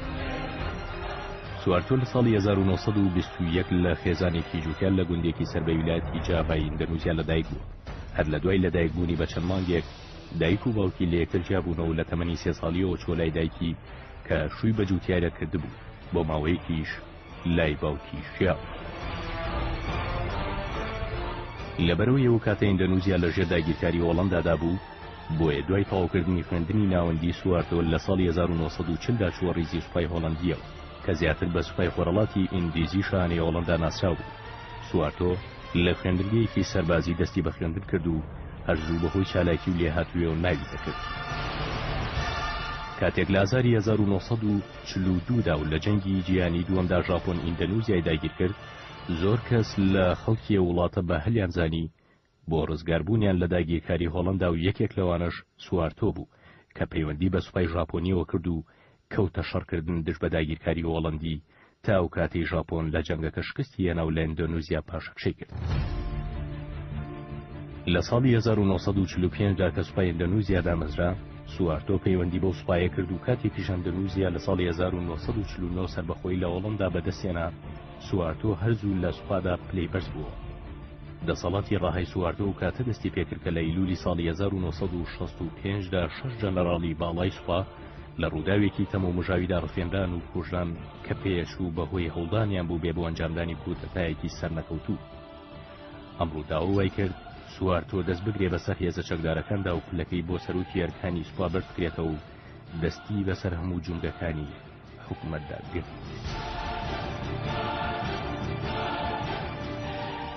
سوهارتۆ لەناو سوپادا دەستی کرد بە هەڵمەتی سەرکوتکردنی کۆمۆنیستەکان و ئیسلامیەکان و باوەڕەکرێت لەو هەڵمەتەدا نزیکەی 500,000 بۆ 1 ملیۆن کەس لەناوشوو بێ کە ئەوەش بە یەکێک لە خوێناویترین ڕووداوەکانی سەدەی 20ەم هەژمارەکرێت. لە ساڵی 1966دا هەرچەندە سوکارنەوە یەکەم سەرۆکی دوای سەربەخۆی ساڵێکی مابوو لە پۆستەکەیدا، بەڵام سوهارتۆ دەسەڵاتی لەناو کۆشکدا فراوان کرد تا ئەو کاتی ئەنجومەنی ڕاوێژکاری گەلی ئیندۆنێزیا سوهارتۆی بە وەکالەت بۆ سەرۆکی وڵات دەستنیشان کرد. ساڵی دواتر واتە لە ساڵی 1968دا ئەنجومەنەکە سوهارتۆی بۆ خولیەکی 5 ساڵەی سەرۆکایەتی هەڵبژاند کە تا ئەو کاتی لە پۆستەکەی لادرا 6 جار ماوەی حکومەکەی درێژ کردەوە. سوهارتۆ وەک سەرۆک دەستی کرد بە جێبەجێکردنی سیاسەتێکی نوێکە ناوینان نەزمی نوێ و پشتی بە ئابووری ناسانی پەروەردەی ئەمریکیە کرد بۆ بۆشانەوەی ئابووری وڵات و ڕاکێشانی سەرمایە و هاوکاری بیانی، بەرهەمهێنانی نەوتی زیاد کرد و ژێرخانی وڵاتەکەی گەشە پێدا. لە ساڵی 1972دا سوهارتۆ سەرکەوتوو بوو لە گێڕانەوەی ئابووریەکی جێگیر بۆ وڵات بەدابەزاندنی هەڵاوسان. ئەگەرچی لە سەردەمی سوهارتۆدا ئابووری وڵات بە شێوەیەکی بەرچاو گەشەسەنگینی بەخۆبینی و سوهارتۆ خۆی وان نیشان دەدا کە پابەندە بە دەستورەوە، بەڵام لە بچیدەدا حکومەتەکەی ڕژێمێکی خۆسەپێنی تاکڕەو بوو کە پشتی بە دەسەڵاتی سەربازیە بەست. سوهارتۆ وەک سەرۆکی هێزە چەکدارەکان و حکومەت بەتەواوی دەسەڵاتی بەسەر ژیانی سیاسی وڵاتدا گرتە بوو. حیزبە سیاسیەکەی سوهارتۆ بە ناوی گۆلگار کە حکومەتی پێکێنا بوو لە هەڵبژاردنەکاندا سەرکەوتنی ڕاهی بەدەستێنا و زۆرینەی کورسیەکانی پەرلەمانی متۆگەر کرد کە مەشوای کرد بەبێ هیچ بەرهەڵسکاریەک لە ساڵەکانی 1973 1978 1983 1980 و 1993 سوهارتۆ بە سەرۆکی وڵات هەڵبژێردرێتەوە. سوهارتۆ سوکارنۆی پێش خۆی هەوڵی دەدا بۆ بنیاتان یەکێتیەکی نیشتمانی لە وڵاتەکەیدا کە ئەو کاتە ژماری دانیشتوانی نزیکەی 200 ملیۆن کەس بوو لە 300 گروپی یارقی جیاجیا کە بە 250 زمانە دوێن و 6,000 دوورگەی لەخۆ گرت. لە ماوەی سێدەی حکومکردنی سوهارتۆدا ئیندۆنێزیا لە ڕووی ئابووریەوە گەشەی کرد، بەڵام ئازادیە مەدەنیەکان بەتەست کرانەوە. سوپا و کەسەباڵاکانی ناوسوپا ڕێژەیەکی گەورەی ئابووریان خۆڕ کردبوو. سوهارتۆ ڕێگیدا بوو بە کەسوکاری و 6 منداڵەکەی کۆنتڕۆڵی کارتە گرنگەکانی ئابووری وڵات بکەن و لە ڕێگەی احتیکاری بازرگانیەوە سەروەتێکی گەورە بۆ خۆیان کەڵەکە بکەن. لە نەوەدەکانی سەدەی ڕابردوودا گەندەڵی بێ ئەندازەی ڕژێمەکەی سوارتۆچینی ناوەڕاست و خاوەنکارانیشی گرتەوە، بەڵام هێشتا ئەوەندە بە توندی کۆنتڕۆلی سیاسەتی کردبوو کە ناتوانرا بەرهەڵسی بکرێت. خێزانەکەی و شەش منداڵەکەی پشتیان لە هەموو بازرگانی و گرێبەستێکی بازرگانیدا هەبوو. بە گوێرەی خەمڵاندنێکی ڕێکخراوی شەفافەتی نێودەوڵەتی سوارتۆ و شەش منداڵەکەی لەو قازانجانەی دەستیان کەوتبوو نزیکەی 35 ملیار دۆلاریان کەڵەکە کرد. خێزانەکەی سوارتۆش بە خاتوو لە سەدا ناسراو، ئەوەش هەماژەیەک بوو بۆ ئەوەی لە هەموو مامەڵە بازرگانیەکاندا ڕێژەیەکی سەدی بۆ خۆی کرد. لە ساڵی 1997دا گەندەڵی و مەحسوبیەت گەیشتە لووتکە. ئیندەنوزیا ڕوبەڕووی قەیرانی دراو بووە کە ئەو کاتە باشووری خۆرەڵاتی ئاسیا گرتبووە. لاوی نیشتمانی ئیندەنوزیا کە ڕووپیە بوو بە تەواوی بەهای خۆی لەدەستدا و هەڵاوسان گەیشتە لووتکە و ئابووری وڵات تووشی فلیجی بوو. لەگەڵ ئەو بارە ئاوریێننا لەبارەدا سوارتۆ هەموو خواستێکی بۆ ڕیفۆرم ڕەت کردەوە. هەرەسێنانی ئاستی بژێوی بەتایبەت بۆ چینی هەژار. خەڵکی ناچار کرد لە مانگی ئایاری 1998دا دەست بە حکومی سوارتۆ بڕژێنە سەر شەقامەکان. خۆپشاندان دەست بە حکومە شەقامەکانی جاکارتای پایتەختی گرتەوە. گەورەترین خۆپشاندانیش لەلایەن خوێندکارانی زانکۆ ئەنجامدرا کە داوای ڕۆشنی سوارتۆیان کرد. خۆپشاندانەکە پێکادانی لەگەڵ هێزەکانی یاساییدا لێکەوتەوە نزیکەی 500 خوێندکار بەدەستی هێزەکانی سوارتۆ کوژان. کۆنتڕۆڵکردنی خۆپشاندانەکان مەحاڵ بوو.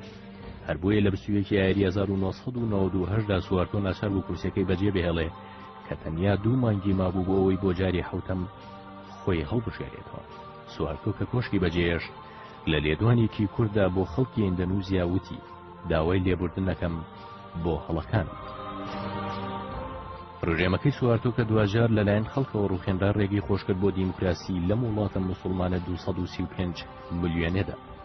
10 ساڵ دوایەوەی لە پۆستەکەی لابرا لە 27 کانونی دووەمی 2010دا کۆچی دوایی کرد بێەوەی ڕوبەڕووی دادگا بکرێتەوە بەرامبەر ئەو پارانەی لاگەلی ئیندەنوزیای دزی بوو کە بە 35 ملیار دۆلار دەخەمڵێندا و بەرامبەر ئەو کوشتارانەی کە بەرامبەر گەلەکەی ئەنجامیدا بوو کە بە کوشتنی 1 ملیۆن کەس ئەخەمڵێنرێت. سوارتۆ یەکێک بوو لە گەورەترین و خوێنڕێژترین دیکتاتۆرەکانی کیشوەری ئاسیا.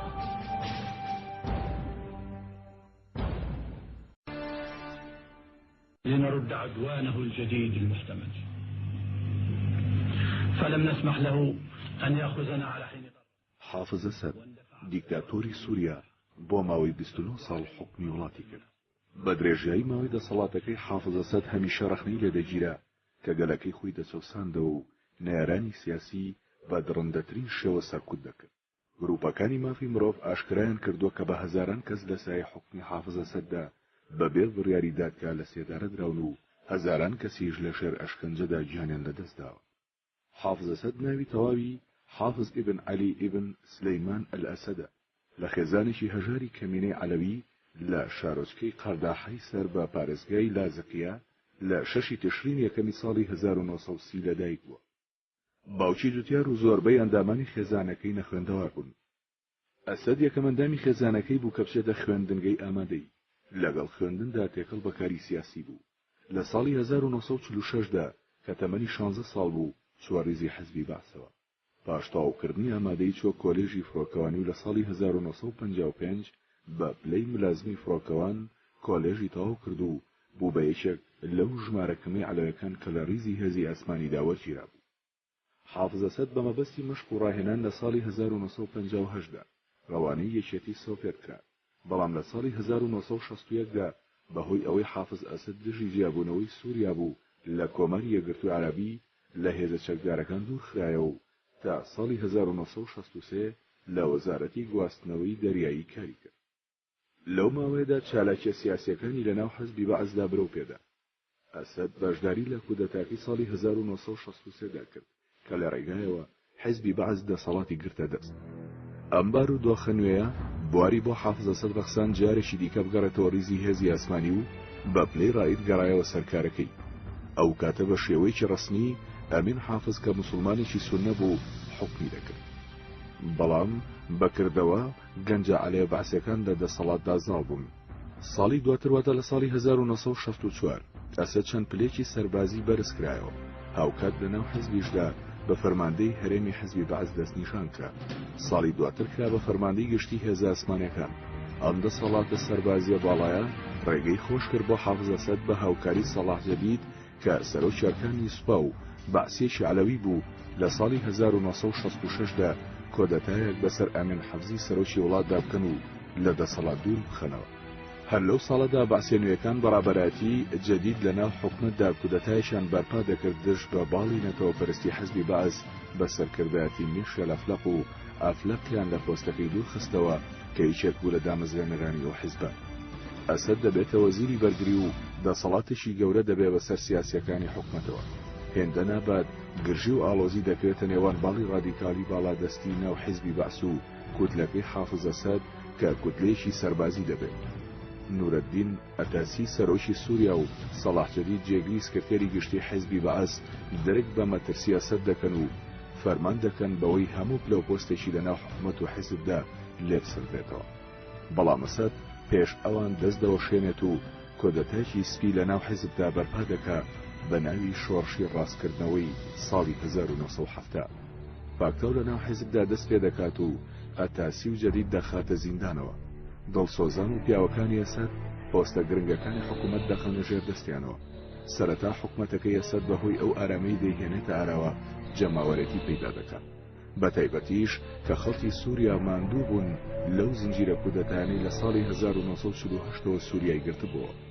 حکومەتەکەی ئەسەد بە مەبەستی قایمکردنی پێگەی خۆی چەند ڕیفۆرمێکی کرد و ژمارەیەک پرۆژەی ژێرخانی جێبەجێ کرد، لەوانە دروستکردنی بەنداوی سەورا لەسەر ڕووباری فرات بە هاوکاری یەکێتی سۆڤێت کە تا ئێستاشەوە بەنداوە سەرچاوەیەکی گرنگە بۆ بەرهێنانی کارەبا لە سووریا.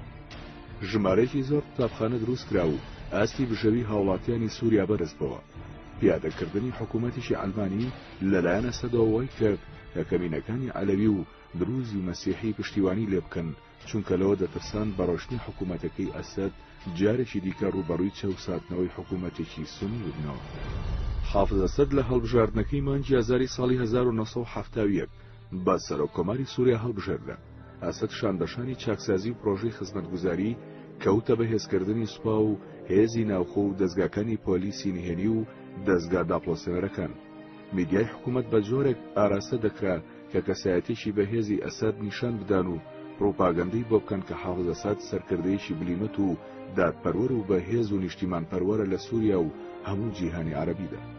ئەسەد کە هەموو دەسەڵاتەکانی حکوومەت و حیزبی لە دەست خۆیدا کۆ کردبەوە، چوار جاری دیکە لە ساڵانی 1985 لە ساڵی 1978 لە ساڵی 1991 و لە ساڵی 1999دا بە بێبوونی هیچ کاندیدێکی دیکە و هیچ ڕکابەرێک بە سەرۆکی سووریا هەڵبژێردایەوە. لە ماوەی 29 ساڵ حکومکردنیدا حافز ئەسەد پەیوەندی گرژ و ئاڵۆزی هەبوو لەگەڵ وڵاتانی دراوسەی. لەگەڵەوەی عێراقیش لەلایەک لقێکی حەزبی بەعسەوە حکمی دەکرد، بەڵام بە درێژایی ئەم ماوەیە پەیوەندێکی دوژمنکارانە لە نێوان سەدام حوسێن و حافز ئەسەددا هەبوو. هەردوو وڵات لێدوانی توندیان دژ بەیەک دەدا. عێراق و ئیسرائیل ئەو دوو وڵاتە بوون کە لەسەر پاسپۆرتی هاوڵاتیانی سووری نووسرا بوو کە نابێت سەردانی بۆ بکەن. گرژی و ئاڵۆزەکان لە ساڵی 1982 گەیشتە لووتکە، کاتێک سنووری نێوانیان بۆرینۆتی عێراق سووریا داخرا. سەرباری هەموو ئەمانە هیچ ڕوبەڕووبوونەوەیکی سەربازی گەورە لە نێوان هەردوو لادا ڕووی نەدا، بەڵام لە جەنگی کەنداودا سووریا بە هێزی زەمینی بەشداری هاوپەیمانەتی نێودەوڵەتی کرد دەژ بە عێراق بۆ دەرنانی سوپاکەی لە کوێت. تورکیا ژێچێک بوو لە وڵاتانی ڕژێمەکەی ئەسەد پەیوەندی خراپی لەگەڵ هەبوو. حکوومەتی سووریا دانی بەلکاندنی ویلایەتی ئەسکەندەڕون بە تورکیا نەدەدا. لە کتێبی خوێندنگاکاندا ئەو ویلایەتەوە بەشێک لە خاکی سووریا خرا بۆ سەرنەخشە. ئەسەد هاوکاری و داڵدەی نارانی تورکیای دەدا، بە تایبەتی پارتی کرێکارانی کوردستان پەکەکە. حافز ئەسەد مەسەلەی فەڵەستینی کردە بۆ ئەمرازێک و کارتێک بەدەستێ و هەم بۆ گوشارخستنە سەر ئیسرائیل و هەم بۆ ڕاکێشانی سۆزی عەرەب. هەر بۆیە بە هیچ شێوەیەک نەیدەویست کێشەی فەڵەستین چارەسەر بێ. حافز ئەسەد هەمیشە لەوە دەترسا کە ڕێکخراوێکی سەربەخۆی فەڵەستینی دروست ببێ کە لەژێر کۆنتڕۆڵی خۆیدا نەبێ. هەرەوە بوو وای کرد کە لە ساڵی 1970کاندا زۆر بە توندی دژی یاسر عەرەفات سەرۆکی ڕێکخراوی ڕزگاری خوازی فەڵەستینی بوەستێتەوە و بە پیاوێکی شێت و بە کرێکیراوی خۆراوە لە قەڵەمی بدا. هەر کاتێک عەرەفات ویست بێتی ئاراستەیەکی میانڕۆتر بگرێ و بگات بەڕێکەوتنێک لەگەڵ ئیسرائیل، ئەسەد بە توندی دژی وەستاوەتەوە و کەوتۆتە ئۆپەراسیۆن دژ بە ئەندامانی ڕێکخراوەکانی عەرەفات لە کامپی پەنابەرانی فەڵەستینی لە سووریا و لوبنان. دیاریترین ئەو ئۆپەراسیۆنانە سوپای ئەسەد دژ بە فەڵەستینیەکان دەیکرد قەتڵ و عامی فەڵەستینیەکان بوو لە کامپی تەلزعەتەر لە لوبنان کە دواتر بە قەتڵ و عامی تەلزعەتەری ناوبانجی دەرکرد و بەو هۆیەوە ڕژێمەکەی سووریا ڕوبەڕووی ڕەخنەی توندی جیهانی عەرەبی بۆتەوە. تەنانەت چەند جارێک هەوڵی کوشتنی عەرەفات لەلایەن حکوومەتی سووریاوە درا. بەهەرحاڵ لە دوای ساڵی 1990ەوە پەیوەندیەکانی نێوانیان باش بوو. ڕژێمەکەی حافز ئەسەد بە درێژایی حکومکردنی دەسەڵاتێکی چەوسێنەر و زاڵمانی پیادە دەکرد. بە ئەنجامدانی چەندین کوشتارگە و قەتڵ و عام ناوبانجی دەرکرد بوو وە قەتڵ و عامەکەی گرتوخانی تەتنور، گەمارۆدانی حەڵەب، قەسابخانەکانی تەلزعەتەری قەتڵ و عامەکەی 11 ئۆکتۆبەر. یەکێک لە دیاریترین و گەورەترین قەتڵ و عام کە لەسەر دەستی حافز ئەسەد ئەنجام درابێ قەتڵ و عامەکەی شاری حەما بوو لە ساڵی 1982دا. ئەو قەتڵ و عامە بە وەحشیترین کوشتارگەدا دەنگت لە خۆرهەڵاتی ناوەڕاستدا کە سەرۆشێک دێژ بە هەونیشتیمانیانی خۆی ئەنجامی دابێ. لە مانگی شوباتی ساڵی 1982 کاتێک خەڵکی شاری حەما بەرابەرەتی ئیخوان موسلیمین ڕاپەڕینێکیان دژ بە زوڵم و زۆری ڕژێمەکەی ئەسەد بەرپا کرد، سوپای سووریا بە فەرمانی حافز ئەسەد و بە سەرکاردایەتی ڕەفعەت ئەسەدی برایی بۆ ماوەی 3 هەفتە گەماروی شارەکە دەدەن و بە تانک و تۆپ و فڕۆکەی جەنگی بۆردومانی شارەکە دەکەن و بەو ماوە کورتە نزیکەی 40,000 کەس دەکوژن کە زۆرینیان هاوڵاتی بێچەک بوون. حافز ئەسەد لە ڕێگەی ئەو قەتڵ و عامەوە مەبەستی ئەوە بوو پەیامێک بدا بەگوێی خەڵکی سووریادا کە بچووکترین سکاڵا توندترین سزای دەبێت. ئەوەیە سەدویستی هاتە دی و بە درێژایی چەندین ساڵ هیچ دەنجێکی ناڕەزایی نەبیستە. حافز ئەسەد لە ساڵی 1983دا بەهۆی جەڵدەی دڵەوە لە نەخۆشخانە کەوت. بە مەبەستی بەڕێوەبردنی دەوڵەتیش بۆ ئەو ماوەیە لە جێگادا دەکەوێت ئەنجومەنێکی حکمی لە 6 کەس پێک دێنێ و یەکێک لەوانە مستەفا تڵاز دەبێ کە باوەیەکی زۆر وەزیری بەرگری بوو. حافز ئەسەد باوەڕی وا بوو ئەو کەسانە لەوانە نین کە بتوانن دەسەڵات بگرنە دەست. لە ساڵی 1984دا ڕەفعەت ئەسەدی برایی هەوڵیدا هێزەکانی یاسایش بخاتە ژێر کۆنتڕۆڵی خۆیەوە بۆ ئەوەی جێگەی براکەی بگرێتەوە. بۆ مەبەستە 50,000 سەربازی لە کۆمپانیای بەرگریەکەی بە ناو دیمەشقی پایتەختدا بڵاو کردەوە.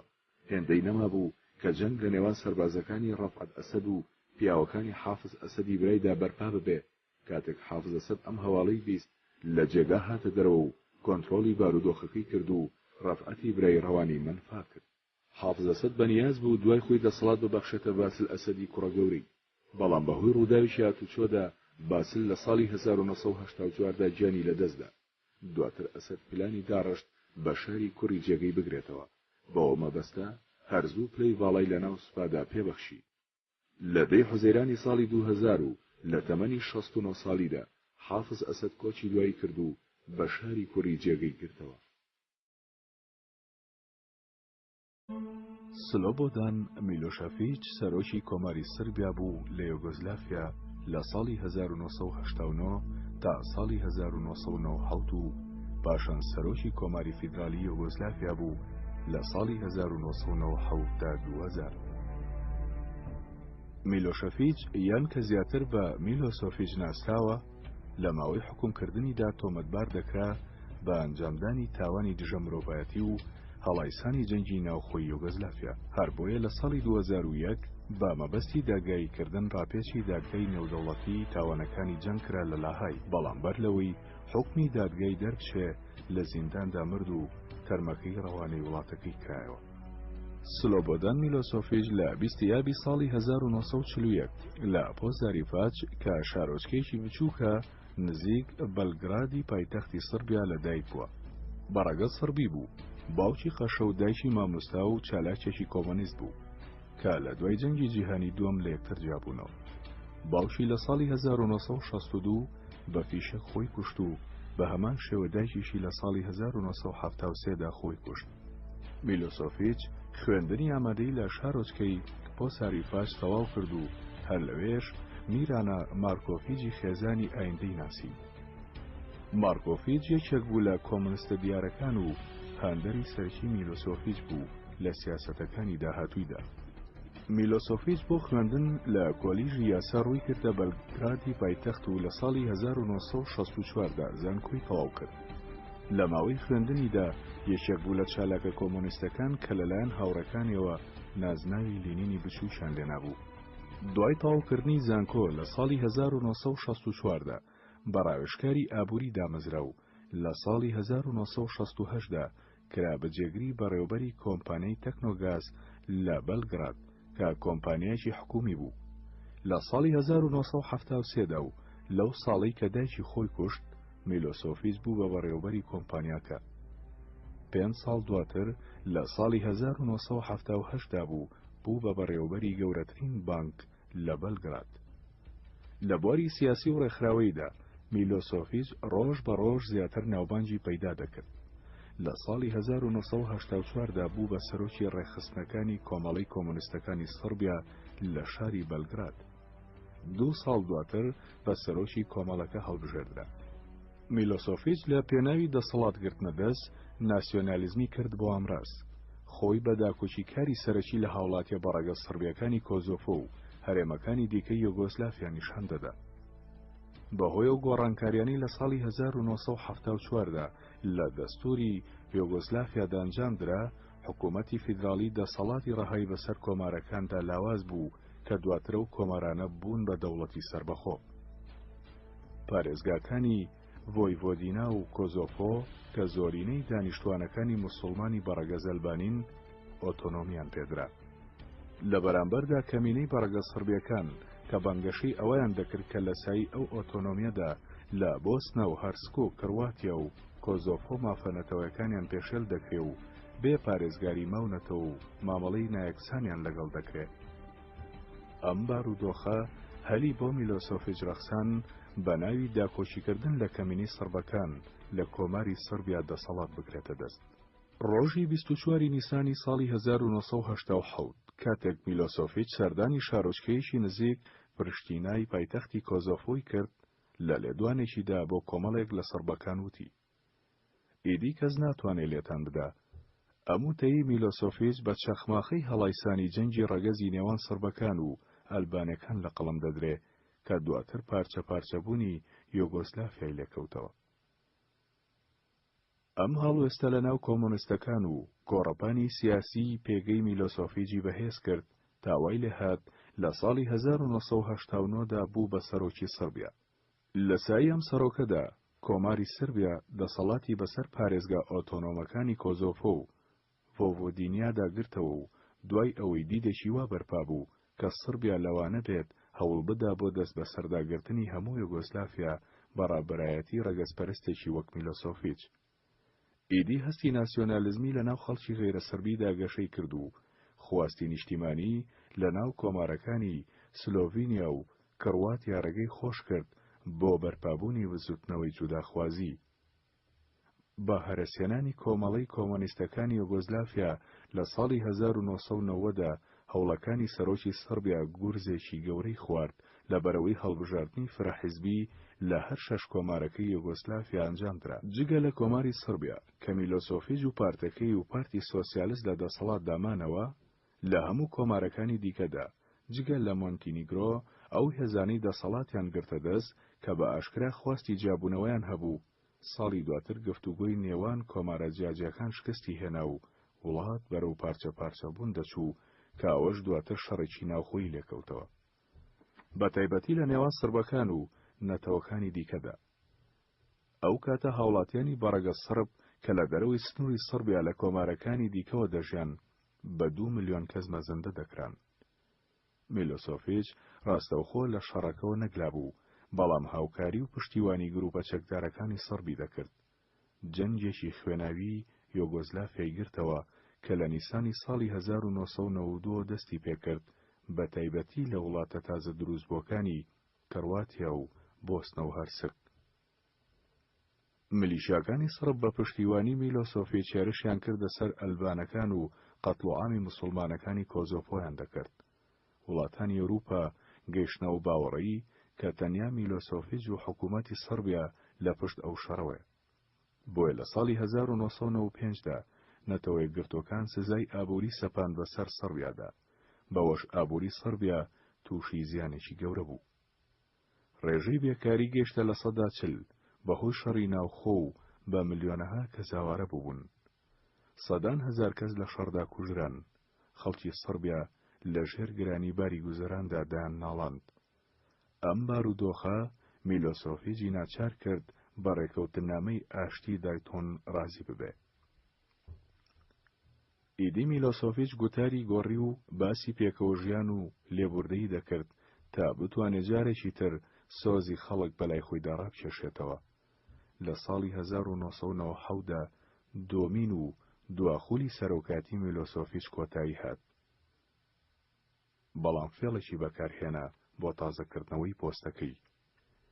ناونیشانی پۆستەکەی گۆڕی لە سەرۆکی سەربیاوە بۆ سەرۆکی سەربیای فیدرالی کە ئەو کاتە تەنیا لە سەربیا و مۆنتینیگرۆ پێکاتبوو. بەم پیلانە جارێکی تر دەسەڵاتی گرتەوە دەست. هەرچەندە میلۆسۆفیچ پەیماننامەی ئاشتی ئیمزا کردبوو، بەڵام سەربازەکانی لە کۆزۆڤۆ نەکێشابەوە کە بۆ ڕێگری لە سربەخۆی ئەو هەرێما لەوێ جێگیرکرابوون و ئەلبانیەکانیان سەرکوت دەکرد. هەر بۆیە لە پێناوی ڕێگرتن لە قەتڵعامەکانی هێزەکانی سەرب لە کۆزۆڤۆ بەڕابەتی ئەمریکا هێزەکانی ناتۆ بۆ ماوەی 2 مانگونی و بۆردومانی سەربیان کرد و ناچاریان کرد بە پاشەکشە. لە مانگی تەموزی ساڵی 2000دا پارلەمانی یوگۆزلافیای فیدراڵ چەند بەندێکی دەستوری وڵاتی گۆڕی کە ڕێگەی دەدا بۆ 2 خولی دیکەی 4 ساڵی میلۆسۆفیچ ببێتەوە بە سەرۆک. بەڵام لە تشرینی یەکەمی ئەو ساڵەدا لە ژێر گوشاری خەڵک و ناڕەزاوی یاخوبوونی جەماوەریدا میلۆسۆفیچ دەستی لە کار کێشایەوە. دوای 6 مانگ میلۆسۆفیچ لەلایەن پۆلیسەوە دەستگیر کرا و 2 مانگ دواتر لە ساڵی 2001دا بۆ دادگاییکردن لەسەر ئەو تۆمەتانەی ڕوبەڕووی کرابەوە لە تاوانی جەنگ و جینۆساید لە جەنگەکانی بۆسنە و کڕواتیا و کۆزۆڤۆ ڕەوانەی دادگای نێودەوڵەتی کرا لە لاهای. لە ماوەی دادگاییکردنەکەدا کە ماوەی 5 ساڵی خایاند میلۆسۆفیچ بەرگری لە خۆی دەکرد و تۆمەتەکانی ڕەت دەکردەوە. بەر لەوەی دادگا بگاتە بڕیارێک لە ساڵی 2006دا میلۆسۆفیچ لە ژووری زیندان لە لاهای بە مردووی دۆزرایەوە کە بە وتەی پزیشکەکان بەهۆی جەڵتەی دڵەوە بوو. دوای مشتومڕێکی زۆر تەرمەکەی میلۆسۆفیچ لەگەڵ ژنەکەی و چەند دۆستێکی گەڕەندرایەوە بۆ سەربیا و لە شارۆچکەی پۆزاریفاج لەو شاری لی لەدایک بوو بە خاک سپێردرا. لە ساڵی 2010دا گۆڤاری لایف میلۆسۆفیچی خستە لیستی خراپترین دیکتاتۆرەکانی جیهانەوە.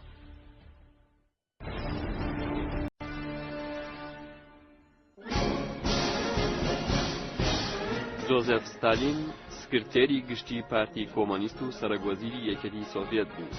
یەکێک بوو لە سیاسەتمەدار و سەرکردە بەناوبانگەکانی جیهان. ستالین بەرپرس بوو بەرامبەر بە کوشتنی ملیۆنەها کەس. ستالین لە هەڵوێستەکانیدا توند و لە بڕیارداندا تاکڕەو بوو، بۆیە بە یەکێک لە خراپترین دیکتاتۆرەکانی جیهان ئەژمار کراوە. ستالین بە منداڵی ناوی یۆزێف فیزاریۆنۆڤیچ جۆگاشڤیلی بوو.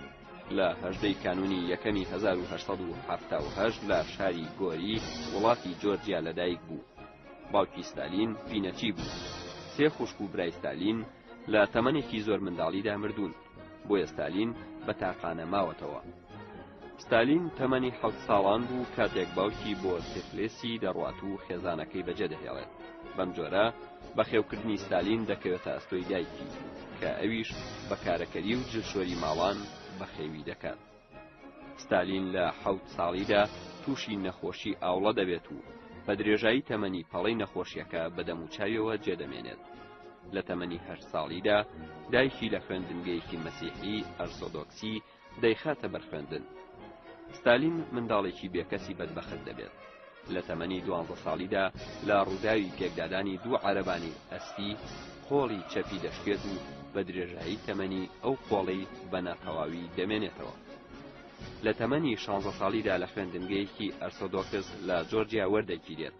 سەرەتای ئاشنابوونی ستالین با بزوتنەوەی شۆڕژگەڕی دەگەڕێتەوە بۆ ئەو خوێندنگەیە. ساڵی 1899 ستالین لەبەر ئەوەی لە کاتی خۆیدا ناتوانێت تاقیکردنەوەکان ئەنجام بدات لەو خوێندنگەیە دەردەکرێت.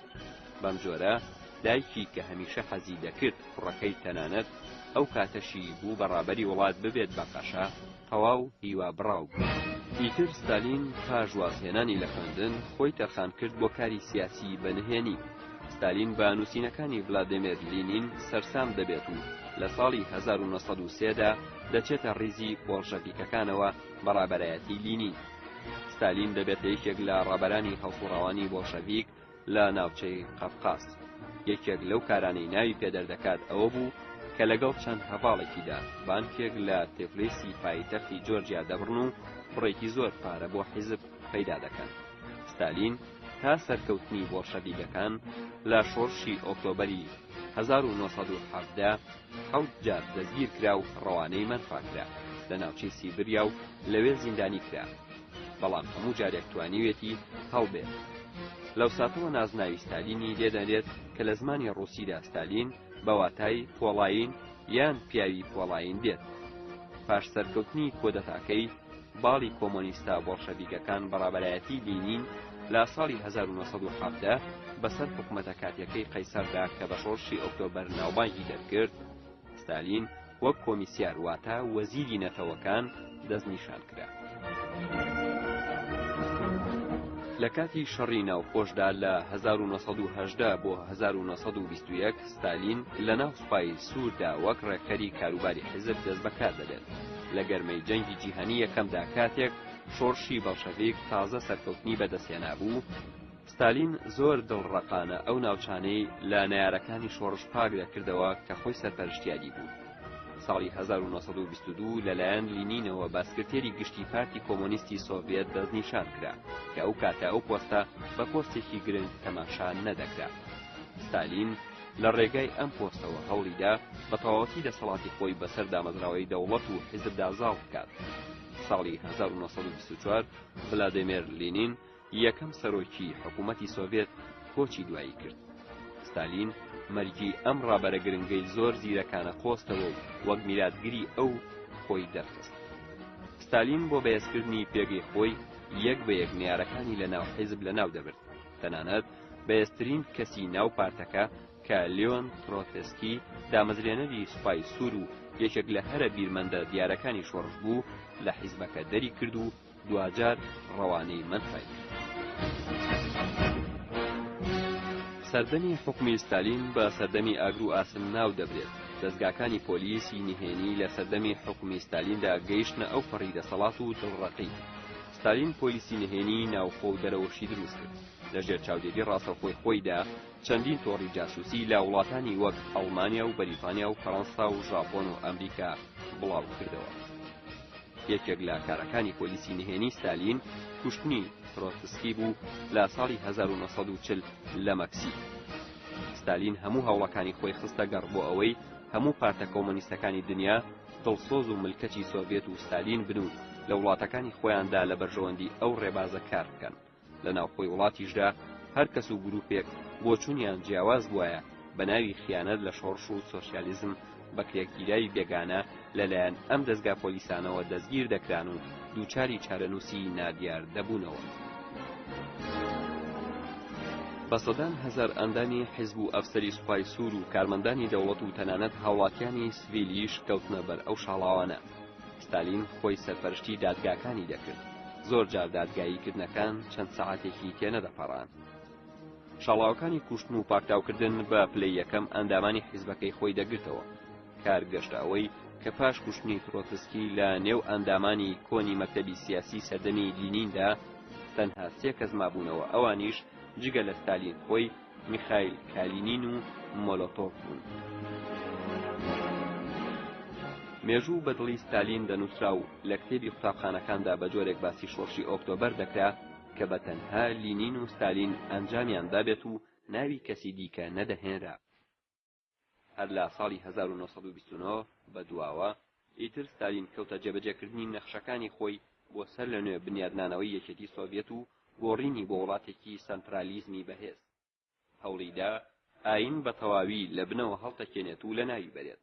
باوەڕدارانی ئاینی دەستگیر دەکران، کەنیسە و مزگەوتەکان قەدەغە دەکران. لە جیاتی هەموو ئەمانە حیزب و دامەزراوەکانی حیزب ئەڵتەرناتیڤ بوون. ستالین توانی کۆمەڵگای سۆڤێتی لە کۆمەڵگایەکی کشتوکاڵیەوە بگۆڕێت بۆ کۆمەڵگایەکی پیشەسازی مۆدێرن و بەهێز. دەبوو بۆ ئەم مەبەستە ستالین کۆمەڵێک بڕیار و هەنگاوی گرنگ بنێت لە بوارەکانی کۆمەڵایەتی و پشتوکاڵی و پیشەسازیدا. ڕژێمەکەی ستالین بە مەبەستی برەودان بە بەرهەمی کشتتوکاڵی کەوتە جێبەجێکردنی سیستمی بەهرەوەزیکردنی کشتتوکاڵ. سەرەتا ڕوبەڕووی بەرهەڵستی توندی جوتیاران بۆەوە کە زیانێکی زۆریان لەسەر دەستی ئەو سیاسەتە کرد، بە تایبەتی ئەو جوتیارانەی کە پێشتر خاوەن کێڵگە بوون و گوزەرانیان باش بوو. لە بەرامبەردا ستالین فەرمانی بە هێزەکانی خۆیدا هەر کەسێک بەرامبەری بوەستێت و گوێڕایەڵی فەرمانەکانی نەکات چارەنووسی یان کوشتن یا خود ڕاگواستن و دوورخستنەوە دەبێت.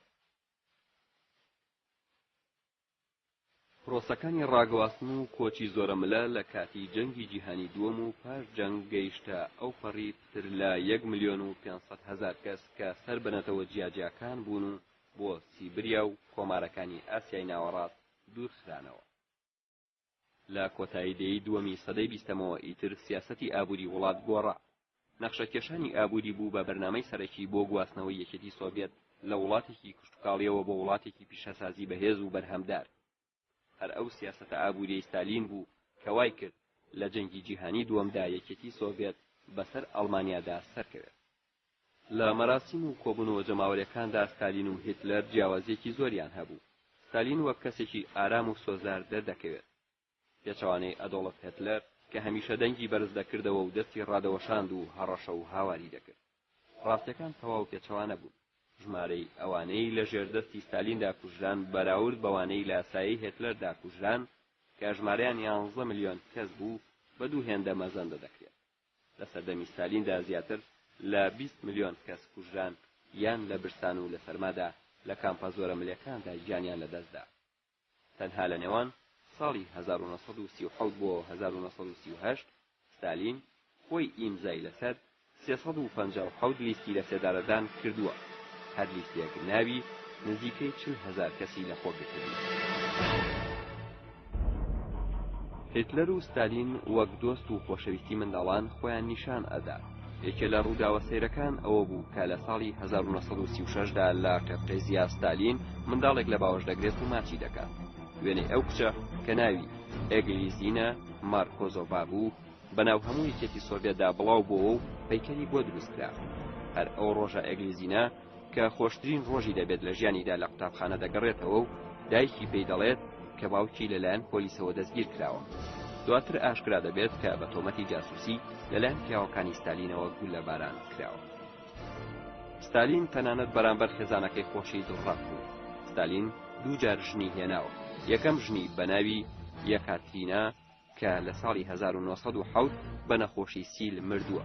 ستالین هەموو پارۆپولی خۆی بۆ حیزب تەرخان کردبوو بۆیە نەیتوانی فریای ئەم ژنەی بکەوێت و دەرمانی گرانبەهای بۆ بکڕێت. ستالین لەم ژنەی تەنها یەک کوڕی دەبێت بە ناوی ژاکوب، بەڵام پەیوەندی لەگەڵ ئەم کوڕیدا باش نابێت. ئەم کوڕی ستالین لە جەنگی جیهانی دووهەمدا لەلایەن ئەڵمانەکانەوە بەریل دەگیرێت و کاتێک ئەڵمانەکان دەزانن کوڕی ستالینە داوای ئاڵوگۆڕی ئەو دەکەن لەگەڵ ژەنەراڵێکی ئەڵمانی. بەڵام ستالین بەوە قایل نەبووە و وتوێتی سەربازێک بەرامبەر بە ژەنەراڵێک ناگۆڕمەوە. پاشان ئەم کوڕی ستالین لە هەوڵێکی ڕاکردندا بەدەستی ئەڵمانەکان دەکوژێت، بەڵام دەنگۆی ئەوەش هەیە کە بەدەستی خۆی کۆتایی بە ژیان هێنابێت و بەان قەست لە زیندانەکەیدا بەسەر کێبڵێکی کارەبایی تەوژم بەرزدا ڕۆشت بێت. ژنی دووەمی ستالین نەداژدا ئەلیلۆژیڤا کچی یەکێک لە هاوڕەکانی خۆی بوو. ئەم تیژە سەرقاڵی خوێندنی ئەندازیاری بوو کاتێک لە تەمەنی 17 ساڵیدا شووی بە ستالین کرد. بە هەمان شێوە ئەمیش ئەندامێکی دڵسۆز و دڵگەرمی بۆڵشەڤیکەکان بوو. ئەم ژنەی ستالین ساڵی 1932 کۆچی دوایی کردووە. لەم ژنەش ستالین کوڕ و کچێکی هەبووە. ڕۆژی 5 مارتی 1953 ستالین لە ماڵەکەی خۆیدا لە کۆنتسەڤۆ کۆچی دوایی کرد. تا ئێستا هۆکاری سەرەکی مردنی ستالین ئاشکرا نەبووە. تەرمەکەی ستالین لە ڕۆژی 9 مارتدا لە ڕێوڕەسمێکی گەورەدا لە پاڵ دامەزرێنەری یەکێتی سۆڤێت ڤلادیمیر لێنین نێژرا. ساڵی 1961 تەرمەکەی گوێزرایەوە بۆ دیواری کرێملین و لەوێ نێژرایەوە.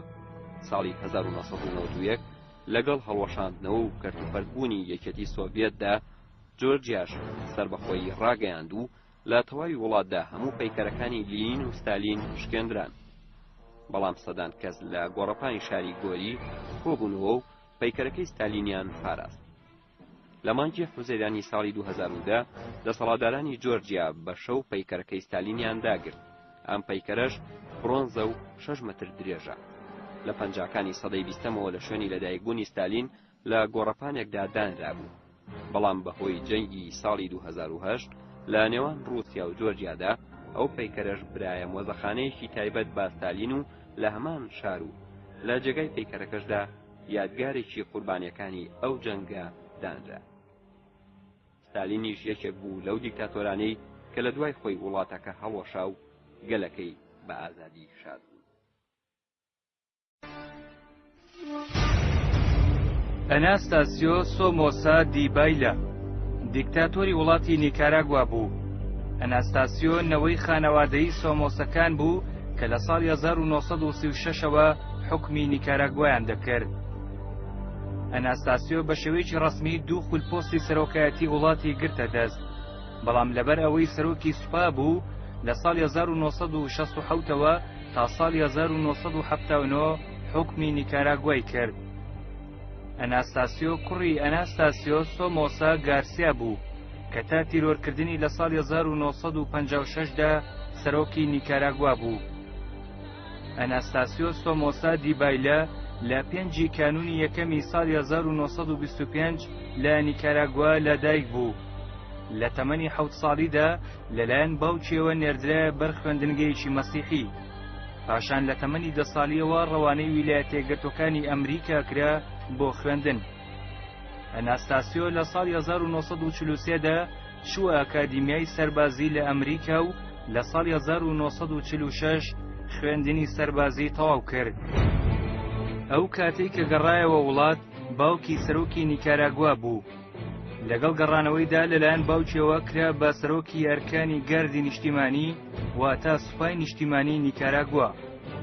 بە وەرگرتنی ئەو پۆستەش دووەم گرنگترین دەسەڵاتی وڵاتی کەوتە دەست کە لەو کاتەدا باوکی زۆربەی پۆستە گرنگەکانی بەسەر ئەندامانی خێزانەکەی و کەسە نزیکەکانیەوە دابەش کردبوو. لە دەی کانونی یەکەمی ساڵی 1950دا ژنی هێنا و مەراسیمێکی گەورەی بۆ ساز کرد کە زیاتر لە 4000 میوانی بانگێش کردبوو. دوای تیرۆرکردنی باوکی لە 21 ئەیلولی ساڵی 1956دا لویس سۆماسا برا گەورەی سەرۆکایەتی وڵاتی گرتە دەست. لەو کاتەشدا لەبەر ئەوەی سەرۆکی هێزە چەکدارەکان بوو، ئەناستاسیۆ دەستێکی باڵای هەبوو لە ناو حکوومەتدا. ڕۆژی 1 ئایاری ساڵی 1967 ماوەیەکی کەم بەر لە مردنی لویسی برای ئەناستاسیۆ بۆ یەکەم جار بە سەرۆکی وڵات هەڵبژێردرا. ئەناستاسیۆ هیچ جۆرە ئۆپۆزیسیۆنێکی قبوڵ نەکرد و ڕژێمێکی سەرکوتکەری هاوشێوەی ڕژێمەکەی باوکی بنیاد نایەوە. هەرچەندە لە ساڵی 1972 خولی سەرۆکایەتیەکەی کۆتایی داهات و بە جۆرەی دەستوری وڵاتیش هیچ کەسێک بۆی نەبوو دوو خول لەسەر یەک بە سەرۆکی وڵات هەڵبژێردرێت، بۆیە بۆ ماوەی چەند ساڵێک پۆستی سەرۆکایەتی وڵاتی ڕادەستی ئەنجومەنێکی سێکەسی کرد. ئەگەرچی لەو ماوەیەدا بەڕەسمی دەستی لە پۆستی سەرۆکایەتی وڵات کێشا بووەوە، بەڵام لەبەر ئەوەی سەرۆکی سوپا بوو بەکردەوە حکومی وڵاتی دەکرد. لە 23 کانونی یەکەمی ساڵی 1972دا بوومەلەرزەیەکی بەهێز مانگوای پایتەختی نیکاراگوای هەژاند و بۆ هۆیەوە زیاتر لە 5000 کەس ژیانیان لەدەستدا و شارەکەش خاپوور بوو. ئەم ڕووداوە هەلی بۆ ئەناستاسیۆ ڕەخساندەوە کە باری نائاسایی ڕابگەێنێت و بەناو بەکردەوە حکمی وڵاتی گرتە دەست. لەو ماوەیەدا دەستی گرت بەسەر بەشێکی زۆری ئەو کۆمەکە داراییانەی بۆ لێقەوماوانی بوومەلەرزەکە و ئاوەدانکردنەوەی مانگوای لەلایەن وڵاتانی جیهانی وەڕەوانە کرابوون. لە ڕاستیدا بەشێکی زۆری شارەکە هەر بە وێرانی مایەوە. ئەناستاسیۆ لە ساڵی 1974دا بۆ جاری دووەم بە سەرۆکی وڵات هەڵبژێردرایەوە و ئەمجارەیان کەنیسەی کاسۆلیکی دەنگی ناڕەزایی بەرامبەر حکوومەتەکەی بەرز کردەوە و گروپە چەپڕاوەکان کەوتنە ڕەخنەگرتن لە حکوومەتەکە و ڕێکخراوەکانی داپۆکیکەر لە مافەکانی مرۆڤ ئیدانەی تۆماری پێشەکاریەکانی حکوومەتەکەی ئەناستاسیۆیان دەکرد. ئەمانە وای کرد ئیدارەی جیمی کارتەری سەرۆکی ویلایەتە یەکگرتووەکانی ئەمریکا پاشەکشە بکە لە پشتیوانیکردنی ڕژێمەکەی ئەناستاسیۆ. بەرەی ساندێنێستەکان بە هاوکاری کوبا و یەکێتی سۆڤێت شەڕی گەرێلایەن دژ بە دەسەڵاتەکەی ئەنەستاسیۆ دەست پێ کرد. دوایەوەی ناڕەزایەتی لە دەسەڵاتەکەی تا دەهات بەرفراوانتر دەبوو، زۆربەی ئەندامانی خێزانەکەی بەرەو هیندۆراس و گواتێمالا و ئەمریکا هەڵاتن. ئەنەستاسیۆ خۆشی ناچار بوو لە تەمووزی ساڵی 1970دا بە ناچاری دەستی لە سەرۆکاتی وڵات کێشایەوە و بە فڕۆکەیەک بەرەو ئەمریکا هەڵات، بەڵام ئیدارەی کارتەر پەنابەرێتی نەدایە، بۆیە ڕووی کردە وڵاتی پاراگوای و لەوێ وەک پەنابەر نیشتەجێ بوو. بەوەش کۆتایی بەدەسەڵاتی سۆمۆسەکان هات کە لە ساڵی 1936ەوە حکمی نیکاراگوایان دەکرد. نەیارانی دەسەڵاتەکەی لەوێش وازیان لە ئەنەستاسیۆ نەهێنا و تیمێکی 7 کەسی لە ساڵی 1970دا بۆسەیەکیان بۆ دانا و لە بەردەم ماڵەکەی خۆی لە منفا لە پاراگوای تیرۆریان کرد. ئەنەستاسیۆ بەر لە کوژرانی لە یادەوەرەکانیدا ئیدارەی جیمی کارتەری تۆمەتبار کردهبوو بە ڕووخاندنی دەسەڵاتەکەی.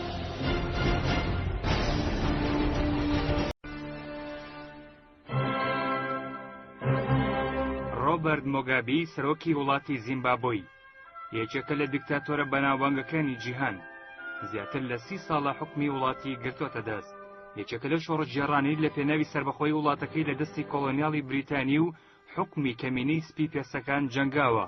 ئێستا ژیشەکە لەو دەسەڵاتدارانەی بە هەر نرخێک بێت نایەوێت دەستبەرداری کورسیەکەی بێت. مۆگابی ناوی تەواوی ڕۆبەرت گابریێل مۆگابیە. لە ساڵی 1924دا لە وڵاتی ئۆدیسیا کە ئێستا ناوەکەی گۆڕاوە بۆ زیمبابۆی لە خێزانی کێژەر لەدایک بووە. مۆگابۆ لە تەمەنی مناڵیدا بووە کە باوکی خێزانەکەی بەجێهێشتووە. بە پێچەوانی مناڵانی هاوتەمەنیەوە مۆگابی کەمتر حەزی لە تێکەڵاوی یاری ناو مناڵان دەکرد، یان بەکارێکەوە خەریک دەبوو یان کتێبێکی دەخوێندەوە. لەبەرەوەی خێزانەکەی لە ئاینی کاسۆلیکی ڕۆمانی بوون، مۆگابیش بە خوێندنگەیەکی ئاینی دەیخوێند و کاتێکی زۆری بۆ گفتوگۆکردن و دانیشتن لەگەڵ قەشەکانیدا بەسەر دەبرد.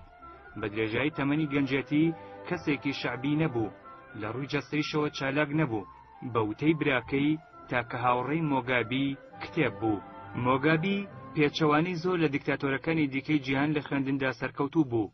لە ساڵی 1951دا کۆلێژی ئادەبی لە زانکۆی فۆرتاری تەواو کرد و دواتری 6 بڕوانامی جیاجای دیکەی بەدەستهێنا، لەوانە 4 بڕوانامی بەکالۆرۆس لە بوارەکانی کارگێڕی و پەروەردە و زانست و یاسا و 2 بڕوانامی ماستەریشی لە بواری یاسا و زانستدا. دوان لە بڕوانامەکانیشی لە زینداندا بەدەستهێناون. لە وڵاتانی زامبیا و گانا وانەی وتۆتەوە و لە گانا هاوسەر یەکەمی ناسیوە لە ساڵی 1961دا ژیانی هاوسەری لەگەڵ پێکێناوە. مۆگابی لە ساڵی 1960 گەڕاوەتە وڵات و لەو کاتەوە دەستی کردووە بەکاری سیاسی، لەگەڵ گەڕانەوەیدا چۆتە ڕیزی پارتی دیموکراتی نیشتیمانیەوە. بەڵام دواتر ئەو پارتە لەلایەن سەرۆکوەزیرە و کاتەی زیمبابۆوە قەدەغە کرا. لە ساڵی 1963دا مۆگابی چووە ڕیزی یەکێتی نەتەوەیی زیمبابۆیەوە. هەر لەو ساڵەدا لەلایەن سەرۆکی حیزبەکەوە مۆگابی بە سکرتێری گشتی دەستنیشان کرا. لە ساڵی 1964دا زۆرینەی سەرکردە دیارەکانی دوو پارتە ئۆپۆزیسیۆنەکە بە تۆمەتی بەرپاکردنی ناکۆکی لە نێوان خۆیان و کوشتنی هاوڵاتیانی مەدەنی جیهان و خرانە زیندانەوە. مۆگابی بۆ ماوەی 10 ساڵ لە ساڵی 1964ەوە بۆ ساڵی 1974 زیندانی سیاسی بوو. زیندانیکردنەکە ناو و ناوبانگی بۆ مۆگابی لە ناو حزبەکەدا پەیدا کرد، تاوای لێهات لە ساڵی 1974دا کە خۆی لە زیندان بوو دەسەڵاتی یەکێتی نەتەوەیی زیمبابۆی پێسپێردرا. لە کۆتایی ئەو ساڵەشدا لەگەڵ کۆمەڵێک سەرکردەی نەتەوەییدا لە زیندان ئازاد کرا. دوای ئازادکردنی ڕووی کردە وڵاتی زامبیا و پاشان مۆزەمبیق بۆ دووبارە پەیوەندیکردن بە خەباتی ڕزگاریخوازی زیمبابۆی کە بنکە و بارەگای لە مۆزەمبیق بوو. لە ساڵی 1975دا مۆگابی گروپێکی چەکداری پێکێنا و کەوتە شەڕ دژ بە دەسەڵاتدارانی کەمینەی سپی پێست تا دوجار پاش دانووسان و گفتوگۆ و دەسەڵاتداران و گروپە چەکدارەکان ڕێکەوتن لەسەر ئەنجامدانی هەڵبژاردن. دوای کۆتاییاتنی جەنگەکە لە ساڵی 1979 مۆگابی لە دیدی زۆربەی ئەفریقایەکاندا بووە قارەمانێکی نیشتیمان پەروەر. کاتێکیش گەڕایەوە بۆ زیمبابۆی لەلایەن جەماوەرێکی زۆرەوە وەکو شۆڕژێر پشتیوانی لێکرا و لە هەڵبژاردنەکەی ساڵی 1980دا پارتەکەی زۆرینەی کورسیەکانی پەرلەمانی بردەوە و خۆشی بەسەرۆکوەزیر هەڵبژێردرا.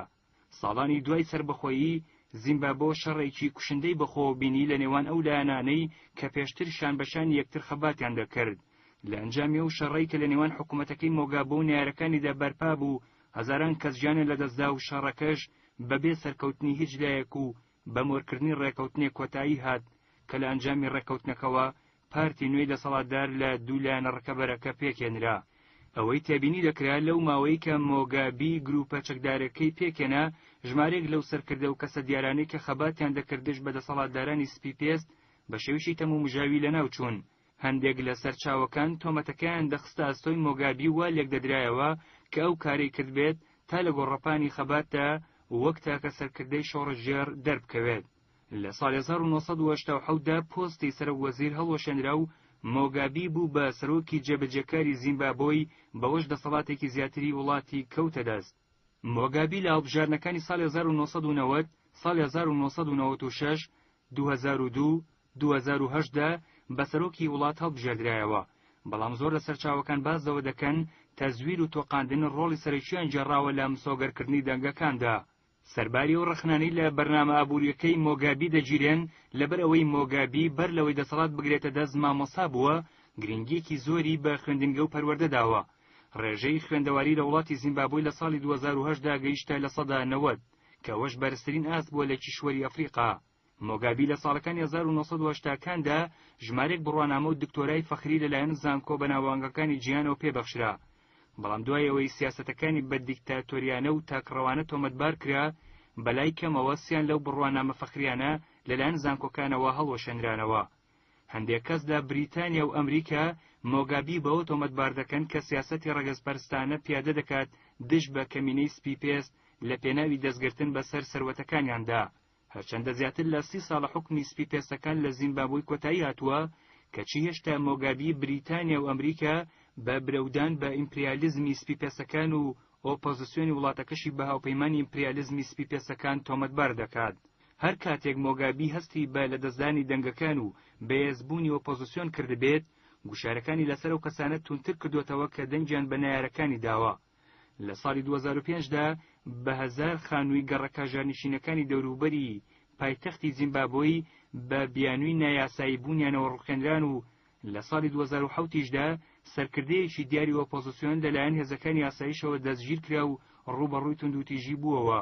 ئەوانەی ڕەخنە لە دەسەڵاتەکەی دەگرن ڕاپێچی کامپەکان دەکرێن و لەوێش پیاوەکان شکەنجە دەدرێن و ژنەکانیش دەستدرێژی سێکسیان دەکرێتە سەر. ئەمڕۆ ڕۆبرت مۆگابی بەیەکێک لە دیکتاتۆرە دیارەکانی جیهان ئەژمار دەکرێت. لە ڕێگەی شۆڕش و خەباتی چەکداریەوە حکمی گرتە دەست و ئێستاش ئامادە نییە کورسەکەی چۆڵ بکات. مۆگابی لە ساڵی 2009دا بە خراپترین دیکتاتۆری جیهان ناوزەت کرا، هەرچەندە خاوەنی 7 بڕوانامەی بەکالۆرۆس و ماستەرە، بەڵام دیارترین بڕوانامەی کە پێی بناسرێتەوە بڕوانامەی توندوتیژەکانێتی بەرامبەر بەگەلەکەی.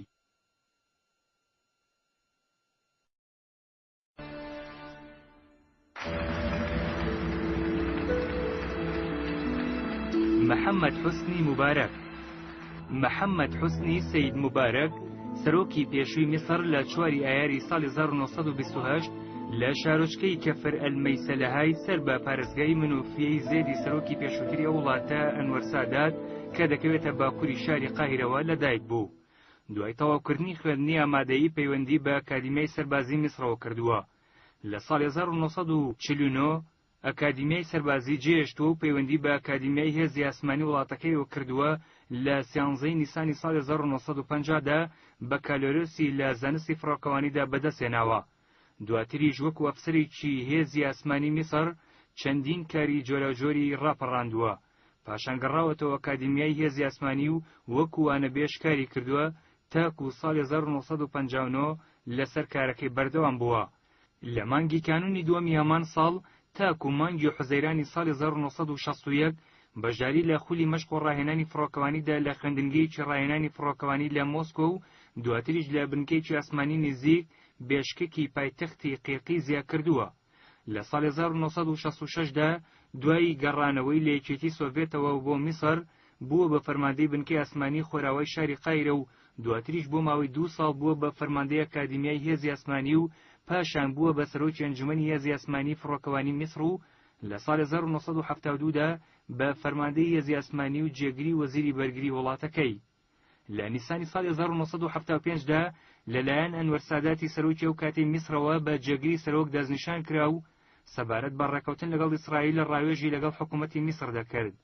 هەر لەو کاتەدا و لە پێناو ڕازیکردنی هەردوو حکوومەتی عەرەبستانی سعودیە و سووریادا بەسەردانێک ڕووی لە سعودیە و سووریا کرد تا بتوانێت لەسەر ئیمزاکردنی ڕێکەوتنامەی ئاشتی بە ناوی سینای دووەم لە نێوان حکوومەتەکەی و حکوومەتی ئیسرائیل لە ڕەزامەندیان بەدەست بێنێت. بەڵام حافز ئەسەدی سەرۆکی ئەو کاتەی سووریا ئامادە نەبوو چاوی پێ بکەوێت. مبارەک وەکو جێگری سەرۆکۆمار دڵسۆزی خۆی بۆ سادات نیشان دەدا و خزمەتی بە سیاسەتەکانی دەکرد. ساداتیش مبارەکی بۆ چەند کۆبوونەوەیەکی سەرکردە بیانەکان دەنارد و بەوەش مبارەک لەسەر ئاستی نێودەوڵەتی گرنگی سیاسی پەیدا کرد. لە ساڵی 1981دا دوای ئەوەی ئەنوەر ساداتی سەرۆکی پێشوو لەلایەن ژمارەیەک سەربازەوە تەقی لێکرا و تیرۆر کرا دژی ئیمزاکردنی ڕێکەوتنامەی ئاشتی لەگەڵ ئیسرائیلدا، مبارەک یەکێک بوو لە بریندارەکان و پاشان بووە بە چوارەم سەرۆکۆماری میسر و سەرۆکی پارتی نیشتیمانی دیموکراتی. بەوەی ئیمزاکردنی ڕێکەوتنامەی ئاشتی لەگەڵ ئیسرائیلدا بۆ یەکەم جار لە مێژووی خۆیدا کۆمەڵی وڵاتانی عەرەب ئەندامێتی میسری لە ڕێکخراوەکە هەڵپەسار. بەڵام دوای تێپەڕبوونی 8 ساڵ بەسەر تیرۆرکردنی سادات و لە ساڵی 1989دا لە کاتی سەرۆکاتی مبارەکدا جارێکی تر میسر گەڕایەوە ناو کۆمەڵەکە و بارەگەی سەرەکی ڕێکخراوەکەش گەڕێنرایەوە بۆ شوێنەکەی پێشووی کە قاهیرەی پایتەختی وڵاتە بوو. لە جەنگی یەکەمی کەنداودا لە ساڵی 1991دا مبارەک یەکەم سەرکردەی عەرەب بوو بێ هیچ دوودڵیەک سەربازەکانی وڵاتەکەی بۆ پشتیوانی لە هێزەکانی ئەمریکا و دەرپەڕاندنی سوپای عێراق لە کوێیت دەناردە عەرەبستانی سعودیە. مبارەک توانی بۆ هەڵوێستەی دەستکەوتێکی دارایی گەورە بۆ وڵاتەکەی مسۆگەر بکات و میسر لە 14 میلیارد دۆلار قەرز بەخشرا. مبارەک لە ماوەی سەرۆکایەتیدا 6 جار هەوڵی تیرۆرکردنی دراوە. دیارترین نیشان هەوڵێکی گروپی جیهادی ئیسلامی میسری بوو کە لە ساڵی 1995دا و لە کاتی بەشداریکردنی مبارەکدا لە کۆنگرەی ڕێکخراوی یەکێتی ئەفریقادا لە ئەسیوپیا هەوڵی تیرۆرکردنی درا. لە ساڵی 1999دا لە هەوڵێکی تیرۆرکردن ڕزگاری بوو کە تێیدا بە سووکی بە چەقۆ بریندار کرا. مبارەک لە ساڵی 2003دا لە دژی داگیرکردنی عێراق وەسایەوە و ڕاگەیاند دەبێت چارەسەرکردنی کێشەی ئیسرائیل فەڵەستین لە پێش داگیرکردنی عێراقەوە بێت. هەروەها هۆشداریدا لەوەی داگیرکردنی عێراق دەبێتە هۆی سەرهەڵدانی 100 ئوسامە بن لادنی دیکە. لە کاتی چوونە دەرەوەی هێزەکانی ئەمریکاشدا لە شارەکانی عێراق لە دژی بڕیارەکە وەستایەوە چونکە پێی وابووە و کارە ڕێگە بۆ نائارامی و توندوتیژی خۆش دەکات. مبارەک لە ساڵەکانی 1987 93 99 لە ڕێگەی ڕێفراندۆمەوە بە سەرۆکی میسر هەڵبژێردرایەوە. بەهۆی کۆت و بەندەکانی دەستوری وڵاتەکەشیەوە هیچ کەس نەیدەتوانی خۆ بۆ سەرۆکایەتی میسر کاندید بکات. پاش زیادبوونی گوشارە ناوخۆیی نێودەوڵەتەکان لەسەری، مبارەک لە 26 شوباتی 2005دا داوای لە پەرلەمانی وڵاتەکەی کرد کە دەستور هەموار بکەنەوە بە جۆرێک کە ڕێگە بە فرەکاندیدی بدرێت بۆ پۆستی سەرۆکایەتی وڵات. ئەو هەموارکردنە نەبووە هۆی ئەوەی کەسێکی تر بتوانێت کێبڕکەی مبارەک بکات، چونکە هێشتا دەستگاکانی هەڵبژاردن و ئاسایش لە ژێر فەرمانی ئەودا بوون. میدیای دەوڵەت بە فەرمانی مبارەک ئاراسە دەکرا. حوسنی مبارەک وەک زۆربەی دیکتاتۆرەکانی دیکەی جیهان دەنگی ناڕەزایی بەهێز و تۆقاندن کفت دەکرد. هەر لە سەرەتای ساڵانی دەسەڵاتەکەیەوە زۆر زیاتر لە سەرۆکەکانی پێش خۆی دادگاکانی مخابرات و لێکۆڵینەوەی دەوڵەت و ئاسایشی مرکزی بەهێز کرد. مبارەک تەنها ڕاوێژی لە فەرماندە سەربازەکان و بەرپرسی دەستگا ئەمنی و ئیستیخباراتەکانەوە وەردەگرت. لە سای مبارەکدا گەندەڵی بە شێوەیەکی بەرچاو بڵاو بووبەوە، بە تایبەتی لەناو وەزارەتی ناوخۆدا. بە جۆرەی راپۆرتەکانی هەندێک لە میدیا جیهانیەکان، مبارەک و کەسوکارەکەی سەروەتێکی گەوریان لە داهاتی وڵات کۆ کردبەوە کە بە نزیکەی 7 میلیارد دۆلاری ئەمریکی دەخەمڵێنرا. سەرباری هەموو ئەوانەش مبارەک کە نزیکەی 30 ساڵ حکمی میسری کرد و لە دوای محەممەد ئەنوەر پاشاوە درێژترین ماوە حکمی وڵاتی کرد، بەنیاز بوو لە دوای خۆی جەمال مبارەکی کوڕی لە جێی خۆی دابنێت. بۆی ڕاپەڕینی جەماوەری خەڵکی تونس لە مانگی کانونی یەکەمی 2002 و جێشتنی کورسی دەسەڵات لەلایەن زێن العابدین بن عەلی سەرۆکی وڵاتە لە مانگی کانونی دووەمی 2011 دەرفەتێکی باشی دایە خەڵکی میسر کە لە ڕۆژی 25 کانونی دووەم بڕژێنە مەیدانی تەحریری قاهیرەوە و چەندین شاری تری وڵاتەکەیان و داوای دەزەکارکێشانەوەی محەممەد حوسنی مبارەک بکەن. دوای 18 ڕۆژ لەمانەوە خۆپیشاندانی ئاشتیانەی بەردەوامیان، مبارەک ناچار بوو واز لە کورسی دەسەڵات بێنێت و لە ئێوارەی ڕۆژی 11 شوباتیش لەلایەن عومەر سلەیمانی جێگری سەرۆکەوە بە شێوەیەکی ڕەسمی دەزەکارکێشانەوەی مبارەک ڕاگەیەنرا. هەر لەو ڕۆژەشدا مبارەک و خێزانەکەی کۆشکی سەرۆکاتی میسریان لە شاری قاهیرە بەرەو ناوچەی شەرم الشێخ جێهێشت. دوای واسێنانیشی لە مانگی نیسانی ساڵی 2011 و خۆی و کوڕەکانی ڕوبەڕووی دادگای کردن بوونەوە بە تۆمەتی فەرمانی کوشتنی خۆپیشاندەرانی مەدەنی. مبارەک لە 2 حوزەیرانی ئەمساڵدا بە زیندانی هەتا تایی حکم درا. دوای حکمەکەش مبارەک باری تەندروستی بە تەواوی تێک چوو. لەو کاتەدا کە مبارەک چاوەڕێی مەرگی خۆی بوو، بەشێکی زۆری خەڵکی میسرا هەنگیان دەگەڕا بە بۆنەی هەڵبژاردنی سەرۆکی نوێوە. ژیاننامەی ئەدۆڵف هیتلەر. ئەدۆڵف هیتلەر لە ساڵی 1889 تا 1945 زاینی پێشەوای پارتی نەتەوەی سۆسیالیستی ئەڵمانیا ناسراو بە ئەڵمانیای نازی و ڕابەری ئەڵمانیا لە سەردەمی دەسەڵاتداری پارتی نازی لە ساڵانی 1933 هەتا 1945 بووە. هیتلەر لە شەڕی جیهانی یەکەمدا سەرباز بوو. لە ساڵی 1920 بوو بە ئەندامی پارتی نازی. لە 1921دا بووە سەرۆکی پارتەکە. بە بۆنەی بەشداری لە کودەتای سەرنەکەوتووی ساڵی 1923 ماوەیەک لە بەندیخانە بووە. بە پەرەپێدانی بیرۆکەی نیشتیمان پەرستی و دژایەتی بەرامبەر بە کۆمۆنیزم و جوەکان، هەروەها لێدوانە پڕهستەکانی بۆ جەماوەر و کاربەدەستان لە سەرانسەری ئەڵمانیا پشتیوانی بۆ خۆی ساز کرد. لە ساڵی 1933دا بووە بە سەرۆکوەزیران و زۆر بە خێرایی دیکتاتۆری بنیادنا. هێندەی ماوە نەخایاند ئەڵمانیا لە بواری سوپا و پێشکەوتنەکانی سەنعەت بۆ یەکێک لە زلێزەکانی ئەوروپا. ئەڵمانیا لە ساڵی 1939 بە مەبەستی داگیرکردن ئوتریش هێرشی کردە سەر چیکۆسلۆڤاکیا و پۆڵەندا. هەر بۆیە بەریتانیا و فەڕەنسا شەڕیان لەگەڵ ئەڵمانیا دەست پێ کرد. ئەوە بوو جەنگی جیهانی دووەم دەستی پێ کرد. ئەڵمانیا و پشتیوانەکانیان هێزەکانی میحۆر و فەڕەنسا و بەریتانیا هێزی هاوپەیمانان بوون. لە 3 ساڵدا هێزەکانی میحۆر زۆرینەی بەشەکانی ئەوروپا و ڕۆژهەڵاتی ئاسیا و باکووری ئەفریقایان داگیر کرد. بەڵام لە ساڵی 1942 بەدواوە هاوپەیمانەکان دەستیان گرت بە گرتنەوەی وڵاتە داگیرکراوەکان. لە ساڵی 1945دا ئەڵمانیا لە هەموو لاوە دەوری گیرا بوو. لە کاتی گرتنی شاری بەرلین هیتلەر بە فیشەکێک خۆی کوشت. بەرپرسیارەتی جەنگی جیهانی دووەم بە تەواوی لە ئەستۆی هیتلەر دەزانن. ئەو شەڕە کوژرا و بریندارێکی زۆری لێکەوتەوە. زۆرترین ژمارەی کوژراوەکان کوشتنی بە کۆمەڵی جوەکان دەزانن کە تێیدا نزیکەی 6 ملیۆن کەس کوژراون و سووتێنران. ئەو ڕووداوە بە جینۆسایدی هۆلۆکۆست ناو دەبن. ژیانی ئەدۆڵف هیتلەر.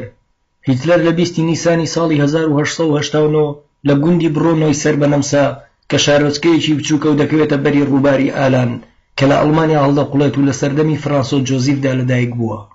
باوکی فەرمانبەر بوو لە فەرمانگەی گومرگ و دایکیشی ئافرەتێکی دڵ و دەروون پاک و لە خواترس بووە.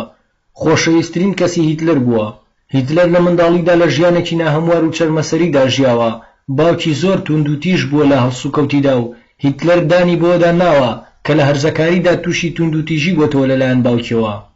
دوای چەند ساڵێک هیتلەر بۆ بەڕێوەبەری کارەکانی جێڕایەوە کە بەڵێنی بەخۆی دابوو کە جارێکی تر نەگریت ئەگەر هاتۆ ڕوبەڕووی توندوتیژی بوویەوە لەلایەن باوکیەوە.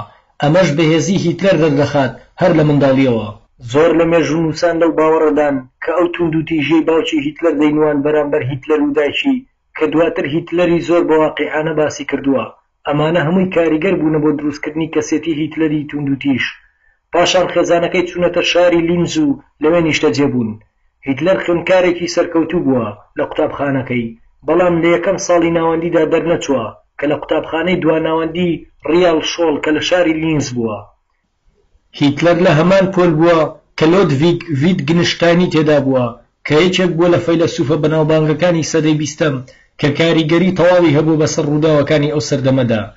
و هیتلەر هۆکاری دواکەوتنی لە قوتابخانە دەجێڕێنێتەوە بۆ ئەوەی کە چەندین جار بەرەنگاری باوکی بۆتەوە کە دەیویست بیکات بە فەرمانبەر لە گومرگ، بەڵام هیتلەر ئاواتی ئەوە بووە ببێت بوێ نەکێش.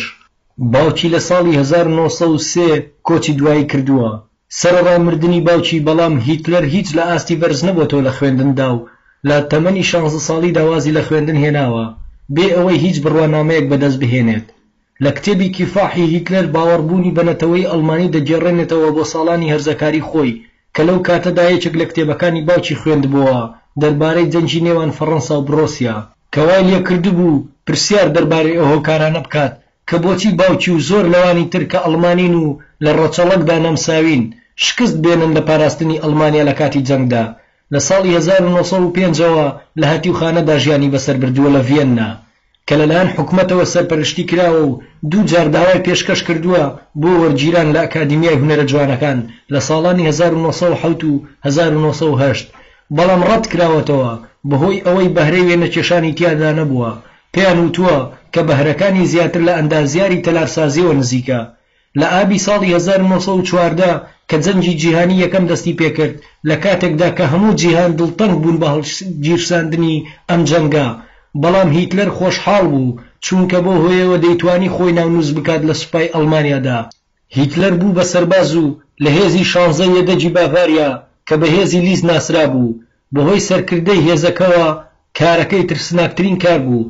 چەندین جار دووچاری مەترسی کوشتن و لەناوچوون بووەوە بەهۆی ئەوەی کە پۆستەچی سوپا بوو.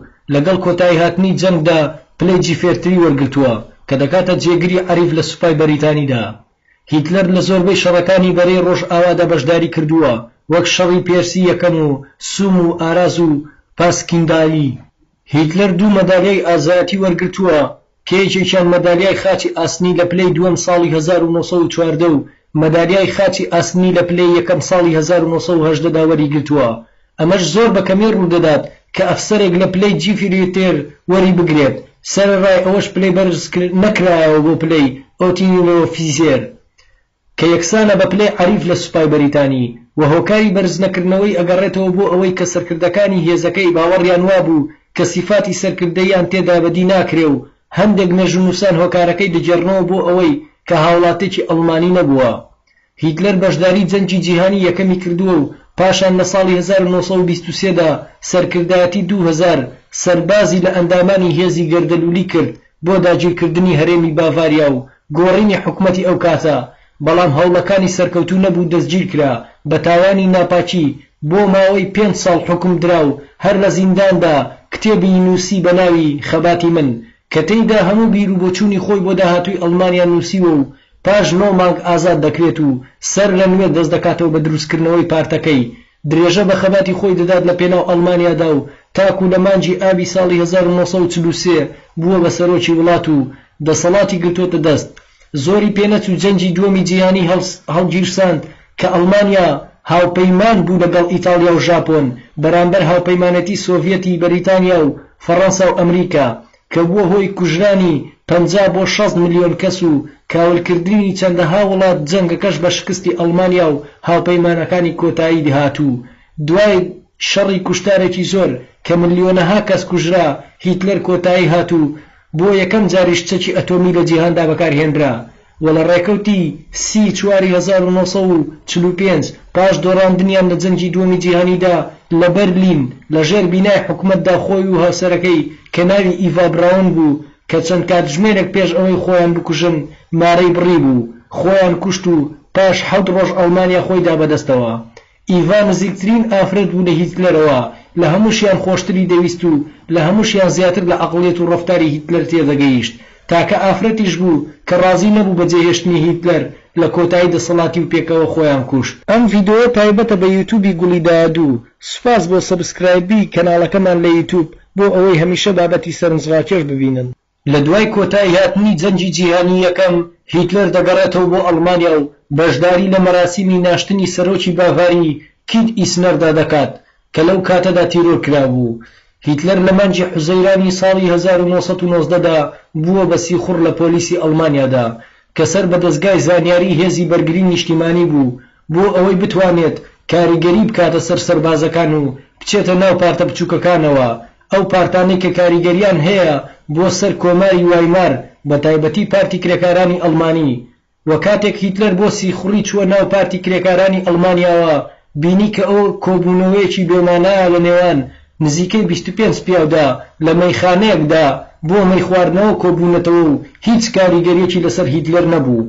پاشان ئەنتۆن دریکسلەری ناسی کە دروستکەری قوفڵ بوو کە دەتوانرێت بە دامەزێنەری سەرەکی حیزبەکەدا بنرێت کە لەو کاتەدا لە کۆگای هێڵی شەمەندەفەر کاری دەکرد. پاشان هیتلەر زۆر سەرسام و کاریگەر بوو بە بیر و باوەڕەکانی دامەزرێنەری پارتەکە کە بەرپەچ و دژایەتی سامی و سەرمایەداری و بیر و باوەڕی شیوعیەتی دەکرد کە ئەم بیر و باوەڕە پشتگیری دەکرد بۆ بوونی حکومەتێکی سەرکەوتوو کە ئەم هزرە لە پرۆگرامی سۆسیالیستی غەیرە یەهودیەوە وەرگیراوە. ئەنتۆن دریکسلەر کرێکاریەکی تەمەن 35 ساڵ بوو کە دەربارەی کۆمونیست و یەهودیەکان هەمان ڕای هیتلەری هەبوو. ئەویش لەو باوەڕەیە بوو کە یەهودیەکان هۆکاری زۆرێک لەو باوەڕە شۆڕشگەرانەیەن کە زیانیان گەیاندووە بە ئەڵمانیا. ئەو توانە بەهێزەی کە هیتلەر لە وتارداندا هەیبوو بۆتە جێی سەرنجی ئەنتۆن دریکسلەر و کە داوای لە هیتلەر کردووە بێتە ناو پارتەکەیەوە، بووە بە ئەندامی ژمارەی 55هەمین لە حیزبەکەدا و هەروەها بوو بە ئەندامی 7هەمی لیژنەی جێبەجێکاری پارتەکە. و دوای تێپەڕبوونی چەند ساڵێک هیتلەر ئەوەی بڵاو کردەوە کە دامەزرێنەری 7هەمی حیزبەکەیە. هیتلەر چاوی دەکەوێت بە دیترێس ئیکارت کە یەکێک بۆ لە دامەزرێنەر و یەکەمینەکانی پارتەکە و هەروەها ئەندام بوو لە کۆمەڵەی نهێنی کە بە سوسیۆسیستی ناسرا بوو.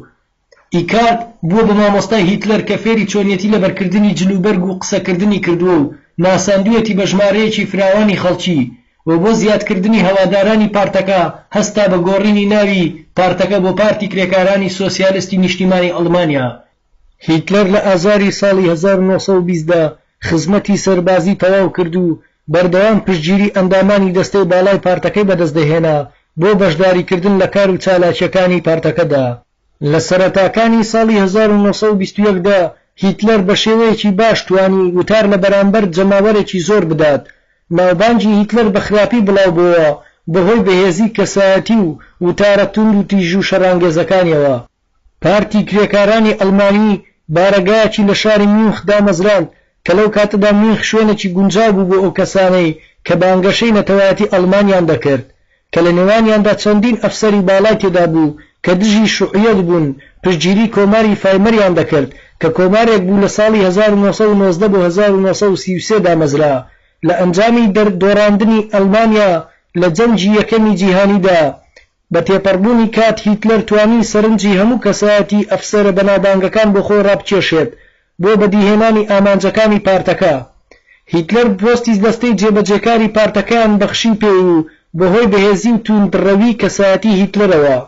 دوا بەدوای ئەوە چەند کەسانێک لە پارتەکەدا هەستان بە دروستکردنی هاوپەیمانیەک کە لە نێوان خۆیاندا لە شاری ئۆکسبۆرگ دژی هیتلەر. ئەمەش هیتلەری ناچار کرد بە گەڕانەوەی بۆ میونخ بۆ ڕوبەڕووبوونەوەی ئەو هێرشە توندانەی کە لە کۆتاییدا بووە هۆی دەست لە کارکێشانەوەی بە فەرمی لە پارتەکەدا لە 11 تەموزی 1920دا.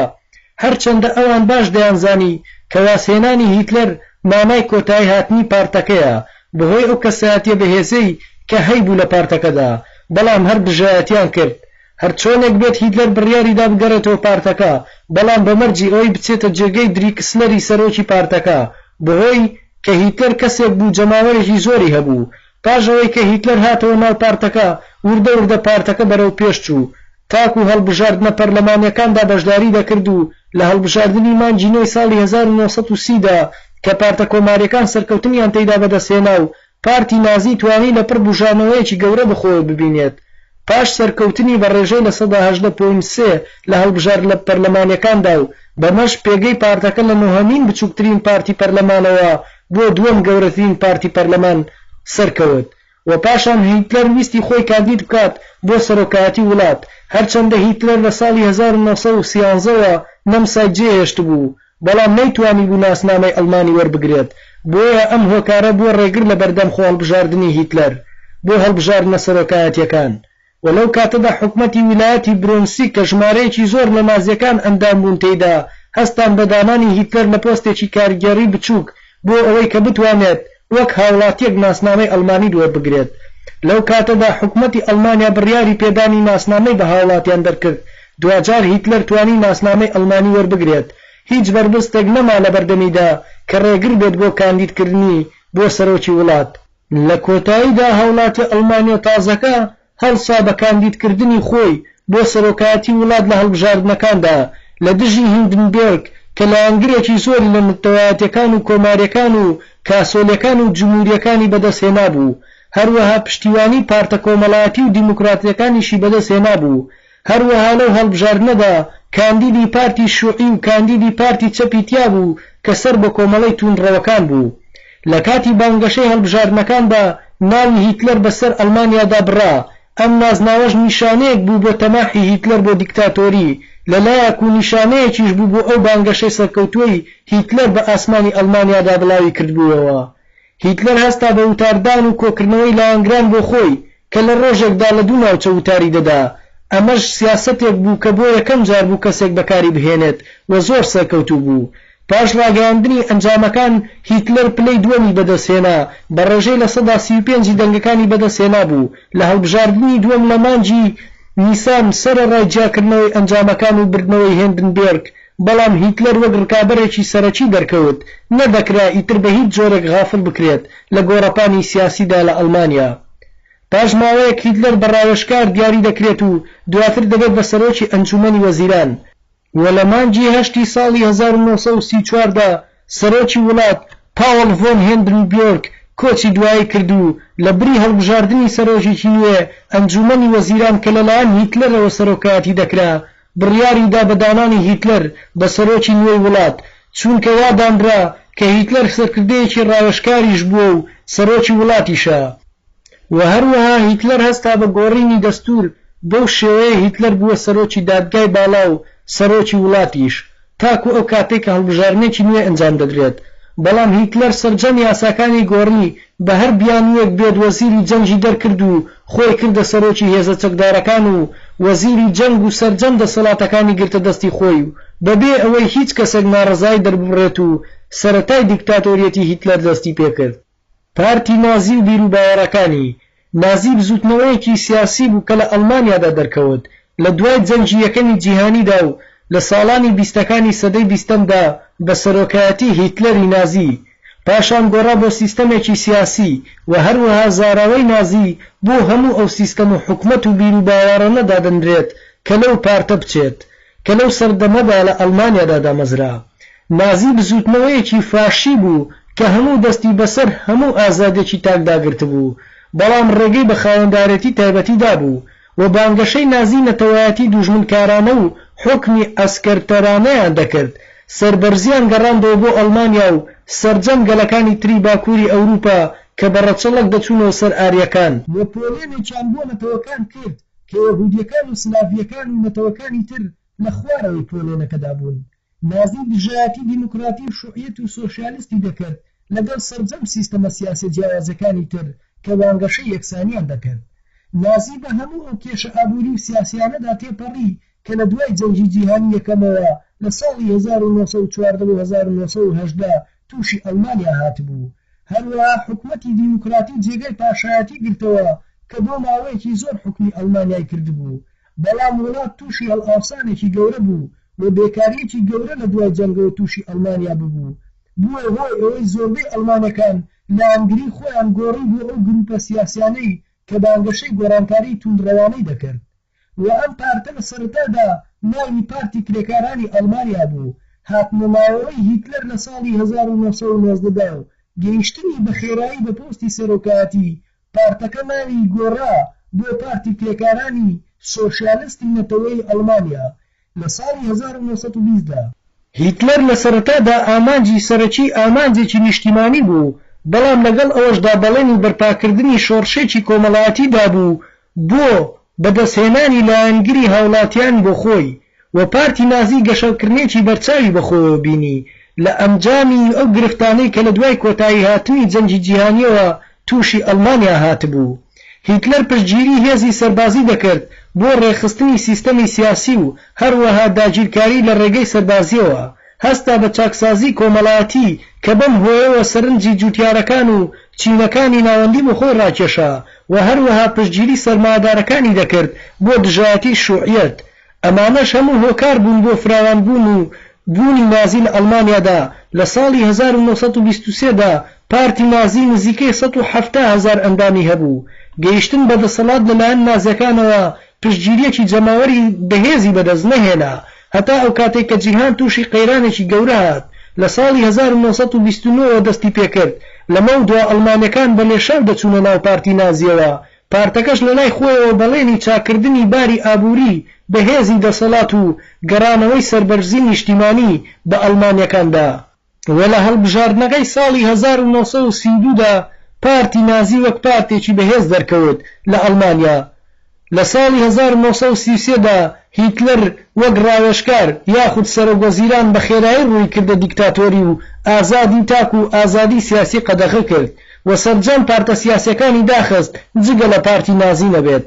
هەروەها دەستی گرت بەسەر ڕۆژنامە و ڕاگەیاندنەکان و خوێندندا، هەستان بە دروستکردنی سیستەمێکی ئاسایشی بەهێز و دروستکردنی چەندین بەندیخانەی گەورە بۆ ئەو کەسانەی کە دژایەتی پارتی نازیان دەکرد لەو سەردەمەدا. پاش فراوانبوونی جەنگەکان هیتلەر و دەست و پەیوەندەکەی خەونیان بە دروستکردنی ئیمپراتۆری نازیەوە دەبینی کە دەست بەسەر هەموو جیهاندا بگرێت.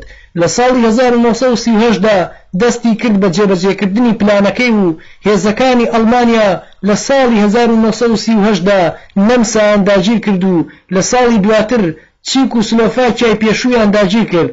هەروەها لە ساڵی 1939دا هێرشیان کرد لەسەر پۆڵەندا و دواتر جەنگی جیهانی دووەم دەستی پێکرد و ئەڵمانیا و هاوپەیمانەکانی شکستیان هێنا.